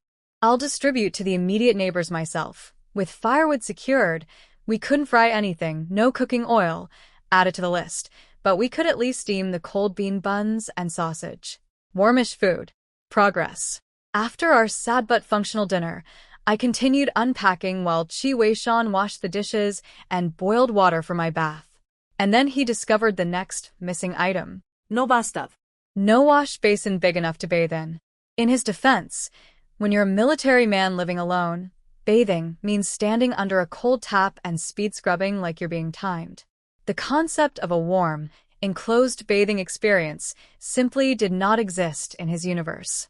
In the end, He heated water to the perfect temperature, and I used a combination of our household basin and the one I'd brought to do a wipe down in the bedroom. Not the luxurious bath I'd dreamed of, but it got the job done. When I finished, Qi Weishan took the leftover water and washed himself in the courtyard. In late October, in northeastern China, like an animal, I watched through the window and mentally added to my shopping list, bathtub, and build a proper washing area in the yard. Then my freshly washed husband walked into the bedroom in nothing but shorts, chest bare, not a care in the world, and saw me sitting on the Kong with my hair down, skin glowing white like a human nightlight from the bath. He froze. I froze. Here we go again. So there stood Qi Weishan, shirtless, freshly washed, frozen in the doorway like a statue someone had delivered to the wrong address. I couldn't help but look. And honestly, the man was a masterpiece. Chiseled everything, with a few scars scattered across his torso that somehow made him look more attractive, like a warrior straight out of a painting. Raw, rugged, and absolutely bricking it with nervousness. I only found one set of bedding, I said, pointing at the single-person spread on the Kong. Because of course this man, who'd been living here like a monk in a barracks, only owned one bed setup. This wasn't a home. This was a place where a human male occasionally came to be horizontal for a few hours before returning to his natural habitat of push-ups and discipline. Just one, he confirmed, curling his fingers. Another item added to the ever-growing list of things this house doesn't have. So tonight I'll spread out the second quilt. More space that way. I got up and laid out the thinner quilt next to his. Together they Jewist covered the entire Kong. Cozy. I looked at him, still standing on the floor like he needed a written invitation. Coming up? Yes. He climbed onto the Kong and positioned himself less than half an arm's length from me, wearing the red long-sleeve top and red plaid shorts my mom had made for my wedding. He was radiating nervous energy, like a space heater running on anxiety. Nice clothes, he said. The man was fishing for conversation topics, like a drowning person grabbing at driftwood. I smiled. The tension I'd been carrying melted a little. My mom made these for the wedding. They were really just festive-colored pajamas, nothing fancy. Mom had originally prepared a red qipao, but the political situation got dicey, and she'd burned it to avoid trouble. So red pajamas it was. Qi Weishan's brain apparently just caught up to what wedding night, plus red outfit, plus alone on a bed, equaled, because he blurted out, "Yes. Very nice." He was so awkward that I actually felt my own nervousness disappear. I leaned toward him with a teasing smile. "What's nice?" He leaned back instinctively, his Adam's apple bobbing with a hard swallow. His eyes drifted to my face and stayed there. You're nice. I'll spare you the details, but I'll say this. For a man who'd never been with a woman, Qi Weishan was surprisingly competent. Apparently, all those years of tuning out his army buddy's locker room talk had actually been absorbed into his subconscious and filed under, for future reference, things he'd once dismissed as a pointless waste of energy when he could be doing training drills suddenly became very, very relevant knowledge. Let's just say the man was a quick study. Too quick. Because by the time I was whispering for mercy, I thought it was over. It was not over. You called me daddy on the train. I heard this through a fog of exhaustion. Qi Weishan said it with the faintest hint of a pout. This enormous, terrifying military commander was genuinely sulking about a tactical deception I deployed to rescue a kidnapped baby. I realized with dawning horror that this activity was not concluding anytime soon. And I was right. Mr. looks generous but is actually petty, used that one word as justification for 2 more rounds. 2. I don't even remember falling asleep. When I opened my eyes the next morning, the sun was blazingly high. I was cocooned in blankets, and the instant I moved, a searing pain between my legs reminded me exactly what had happened. Where does this man get his stamina? Is he solar-powered? Does the military feed them rocket fuel? Speak of the devil. The bedroom door swung open. I dove back under the covers at lightning speed because I was wearing exactly nothing. Qi Weishan saw me burrow into the quilts and just stood there smiling. Not his usual barely there smile, a full, warm, Annoyingly satisfied grin. One night, and this man had transformed from an awkward robot into someone who looked at me like I was the best thing that ever happened to him. Is egg drop porridge okay for lunch? Lunch. Lunch. Not breakfast. I clutched the blanket. What time is it? 11. I closed my eyes in quiet despair. I'd slept until almost noon, on my first full day as a military wife, in a compound full of gossipy neighbors. Please tell me nobody came by this morning, just the neighbors from both sides. I gave them candy and they left. I pulled the blanket over my face and seriously considered never emerging again. I didn't even need to ask how that interaction went. Qi Weishan, the most straightforward man alive, had probably opened the door, alone, at some late morning hour, handed out wedding candy while his brand new wife was mysteriously absent from view, and said something absolutely incriminating in his honest, clueless way.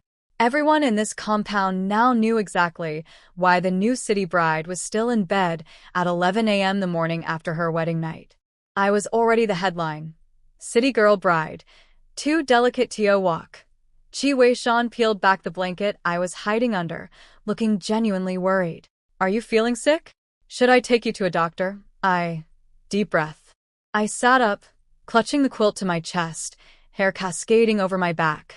Apparently the marks on my skin made me look like a painting of red plum blossoms on snow. Very poetic. Very mortifying. Qi Weishan's eyes darkened for a moment. Then I threw a shirt on, and the gallery was closed. I'm fine, but you said it hurt last night. I turned and glared at him.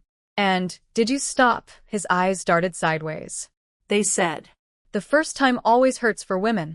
If you're still in pain, I can take you to a doctor. I am a doctor. He visibly relaxed, then opened his mouth again. Actually, last night I was worried you might be injured, so I secretly checked with a lamp while you were asleep. Qi Weishan. My face was on fire. Shut up. This man. This dog of a man. I couldn't even think about that mental image without wanting to combust. He wisely closed his mouth and swallowed whatever else he'd been about to say, which, knowing him, was probably something equally devastating delivered with zero awareness. Apparently after I'd passed out, he'd cleaned me up. I'm not thinking about it. Let me sleep. Woke up at dawn. Did 2 sets of martial arts forms in the courtyard, washed up, and when the neighbors knocked, he'd panicked, not because of social awkwardness, but because he was terrified they'd wake me up. So the king of hell, feared commander of men, interceptor of kidnappers, judo flipper of criminals, was tiptoeing around his own house so his teenage-looking wife could sleep in. I guess I'll keep him. I was mad at Qi Weishan, but also kind of not mad. It was this confusing emotional soup that he clearly couldn't read, so he defaulted to safe mode. Do whatever she says, speak only when spoken to. Smart man. Lunch was his creation. A big pot of egg drop porridge with a leftover red sausage from last night. He gave me all the sausage. Every last piece. Just sat there with his plain porridge looking like a sad puppy at a feast. I couldn't take it. I broke off a third and dropped it in his bowl. His face lit up like I'd handed him a gold bar. Thank you, Comrade Lin. I nodded, saying nothing but privately thinking, this guy is really simple, isn't he? You show him even a scrap of kindness, and he'll move mountains to repay you. Like a golden retriever in a military uniform. Tomorrow is the big market day at the South-North Ditch Village. We can go buy household supplies, and I'll show you around the area. How many days of leave do you have left? Not counting today, for days to set up an entire household from scratch. No pressure. Tell me about the area first.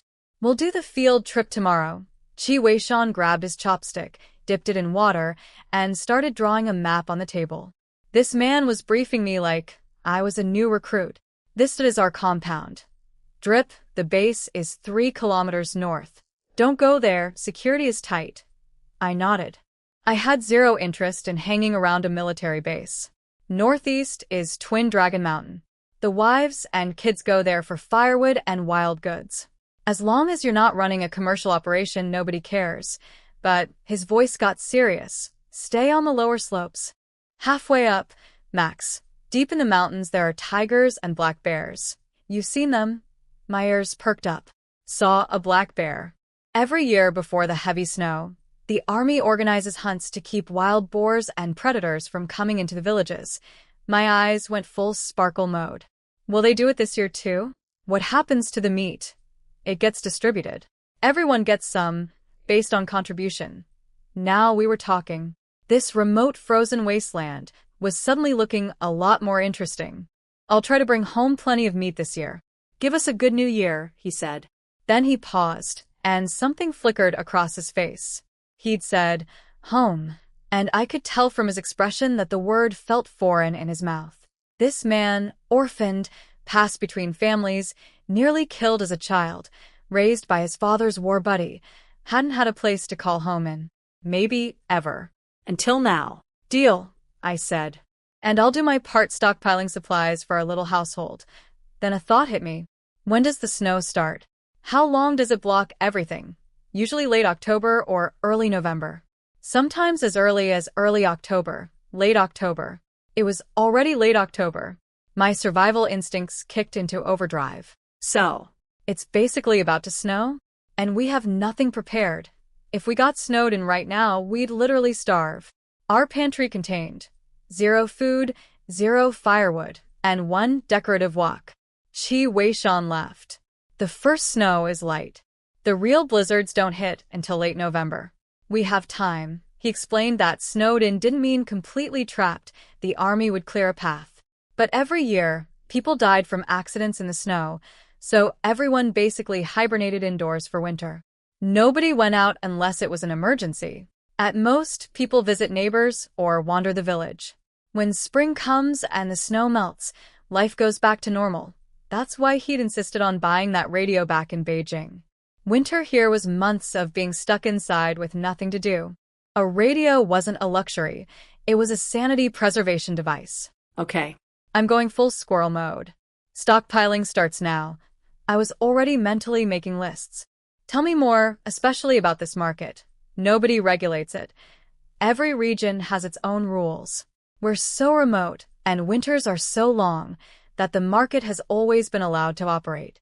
It runs every 5th day of the month, plus month end. No ration tickets needed. I'll take you tomorrow to learn the route, and once our bicycle arrives, you can go on your own or with Sister Sun next door. He went on. The nearest production brigade was Red Forest Brigade, made up of 4 villages: South Ditch, North Ditch, Mountainside Village, and Whitestone Village. The market was basically local farmers selling their goods. He was thorough, organized, detailed. Genuinely a good briefing. I was starting to think he'd make a decent tour guide if the military thing didn't work out. Then someone knocked on our gate. We exchanged a look. Qi Weishan went to answer. I cleared the lunch dishes. Well, Commander Qi, what are you 2 lovebirds doing behind closed doors in broad daylight? Keeping it all locked up tight and secretive, a woman's teasing, suggestive voice drifted in from the courtyard. I hadn't even seen her face yet, and I already didn't like her. There's playful banter, and then there's having absolutely no sense of appropriate boundaries. This was the second one. I set down the dishes and walked out. The woman was almost at the front door. Long face, decent-looking features, but her eyes were darting around like a surveillance camera scanning for gossip. One glance, and I knew. Not my kind of person. She was Chindamii, and when she saw me, her eyes widened, then narrowed into a critical squint. Sure, she's pretty, her expression said, but what good is a pretty wife? She looks like she's never lifted a finger in her life. My sister would have been so much better. Oh. So that's what this was. She'd wanted Qi Weishan for her sister. Wonderful. I had a fan club already. I smiled politely, pretending I hadn't noticed her judgy, little once-over. And you are? Qi Weishan started to introduce her, but she cut him off. I'm the wife of Commander Jiao, who's in front of your row. Surname Chen. She very casually dropped the word, commander, without mentioning her husband was actually a vice commander. Minor detail. Totally not insecure about it. Hello, Sister Chen. She looked me up and down like she was appraising livestock, then rapid-fired. So, what's your last name? How old are you? What do your parents do? Why'd you marry Commander Qi and come all the way out to this backwater? Looking at you, You don't seem like someone who can handle hardship. You'll probably run off within 2 days. She delivered all of this in one breath. No pauses. No sociale guernis. Just a machine gun spray of nosiness wrapped in condescension. I stood there, smile frozen on my face, thinking, ma'am, we have known each other for 15 seconds. Qi Weishan's face, which had started at cold when Chindamyi walked in, was now approaching sub-zero. The temperature in the courtyard had dropped 10 degrees, and it wasn't the weather. But me? I was having fun. After she finished her little interrogation, "What's your name? How old are you? What do your parents do? Why'd you marry him? You'll probably run away." I tilted my head with genuine curiosity and asked, "Sister Chen, is that what happened to you? Did you run off with someone before?" Her mouth opened. Nothing came out. I pressed on, very sincerely. "Commander Jiao is really generous to forgive you. But Sister Chen, you can't just abandon your military marriage because you think it's too remote out here. Destroying a military marriage is actually a crime, you know." "What the F?" She jabbed her finger at me and started screaming. "I was talking about you." Our front gate was open. And because every single neighbor in the compound had been dying to get a look at the new wife, approximately 14 heads were now peering through our doorway like an audience at a theater. I glanced at the crowd, then back at Chindamyi with my most innocent face. "Sister Chen, why are you turning this around on me? If you didn't have personal experience with running off, how would you even think to say such terrible things to someone you just met?" "I came here voluntarily to join my husband in military service." I straightened up, channeling my best revolutionary spirit, "and I don't think this place is a backwater at all. This is our nation's beautiful landscape of green mountains and clear waters. Coming here to stand beside Comrade Qi Weishan, working together to build a beautiful homeland. This is the greatest ideal of my life. I don't find it hard at all." I looked her dead in the eye. "Do you find it hard? Well said." A middle-aged woman with a square jaw and short hair pushed through the gate, clapping. This was Wang Xuefeng, and from the way Chindamyi's neck retracted like a frightened turtle, she was clearly someone important. "Chindamyi, look at this young comrade's ideological awareness, then look at yourself." Turns out Wang Xuefeng's husband was the political commissar of the 2nd Regiment, which made him Chindamyi's husband's direct boss. And Wang Xuefeng herself was basically the unofficial queen of the family compound. No official title, but every wife in the compound went to her to settle disputes. She was judge, jury, and neighborhood grandma all rolled into one. Chindamyi backpedaled so fast, she nearly tripped. I heard Commander Qi's wife arrived, and I came to see if I could help." "Good intentions. Purely good intentions," Wang Xuefeng snorted. She knew exactly what kind of person Chindamyi was, a professional pot stirrer. "So, what did you help with?" Chindamyi actually had the nerve to look hurt. I hadn't even started helping before this little little sister snapped at me. "I didn't say anything mean," I said sweetly. Sister Chen just came in and asked if we were doing something naughty behind closed doors in broad daylight. I repeated her exact words but stripped all the suggestive tone out, making it sound even worse in its clinical plainness. Then she asked why I'd marry into a backwater, said I'd never survive hardship, and predicted I'd run away within 2 days. Wang Xuefeng's stare at Chindamyi could have peeled paint. Everyone knew their base was remote, and life wasn't easy. That's exactly why it was hard for soldiers here to find wives. And here was Chindamyi, actively trying to scare OFF the one woman who'd actually shown up. If I really did get spooked and leave, Qi Weishan would blame Chindamyi. The leadership would blame Chindamyi. Everyone would blame Chindamyi. The woman had the strategic thinking of a brick. Wang Xuefeng was visibly disgusted. "How is someone this stupid married to one of my husband's officers?" "Comrade, what's your name?" "I'm Lin Yizhi," I said, being perfectly polite and soft-spoken, because nothing drives a bully crazier than you being gracious while they're being dragged. "Shaolin, don't listen to Chindamyi's nonsense." "Sure, we're a little remote and entertainment is limited, but the people here are good and honest and we're never short on food." The wives who'd gathered at the gate started piling in, backing her up like a chorus. "That's right. Since I followed my husband here, we eat meat several times a year. Never had it this good before. Winter hunting is coming, more meat for everyone. Then one wife dropped the bomb. Don't mind Chindamei, Shaolin, she's just jealous. She tried to set Commander Qi up with her younger sister, and when that didn't work out, she came here to cause trouble. OH. There it was. So that's what this is about, I said, turning to look at Chindamei, who is now visibly shrinking. I was so confused. I just arrived yesterday, and I never even met Sister Chen. I couldn't figure out what I'd done to offend her. Qi Weishan, who'd been standing silently behind me this whole time like a 6-foot wall of moral support, spoke up. I didn't know about any of this. Of course you didn't, Commander Qi, the gossipy wife continued. Her sister showed up to make her move right before you left for Beijing. She just didn't get the chance. Chindamei, cornered but apparently immune to shame, looked at Qi Weishan and pouted. That's right. You almost became my brother-in-law. The collective disgust from every woman in that courtyard was palpable. Where did this woman find the confidence to think Qi Weishan would have just agreed to marry her sister on sight? And her sister, Chen Xiaomei, had apparently been parading around the compound for weeks. Taller than me, sure, but in terms of looks? Not even the same league. The neighbors weren't being polite about this assessment. Qi Weishan turned to Chindamei with a face so serious it could have been carved from stone.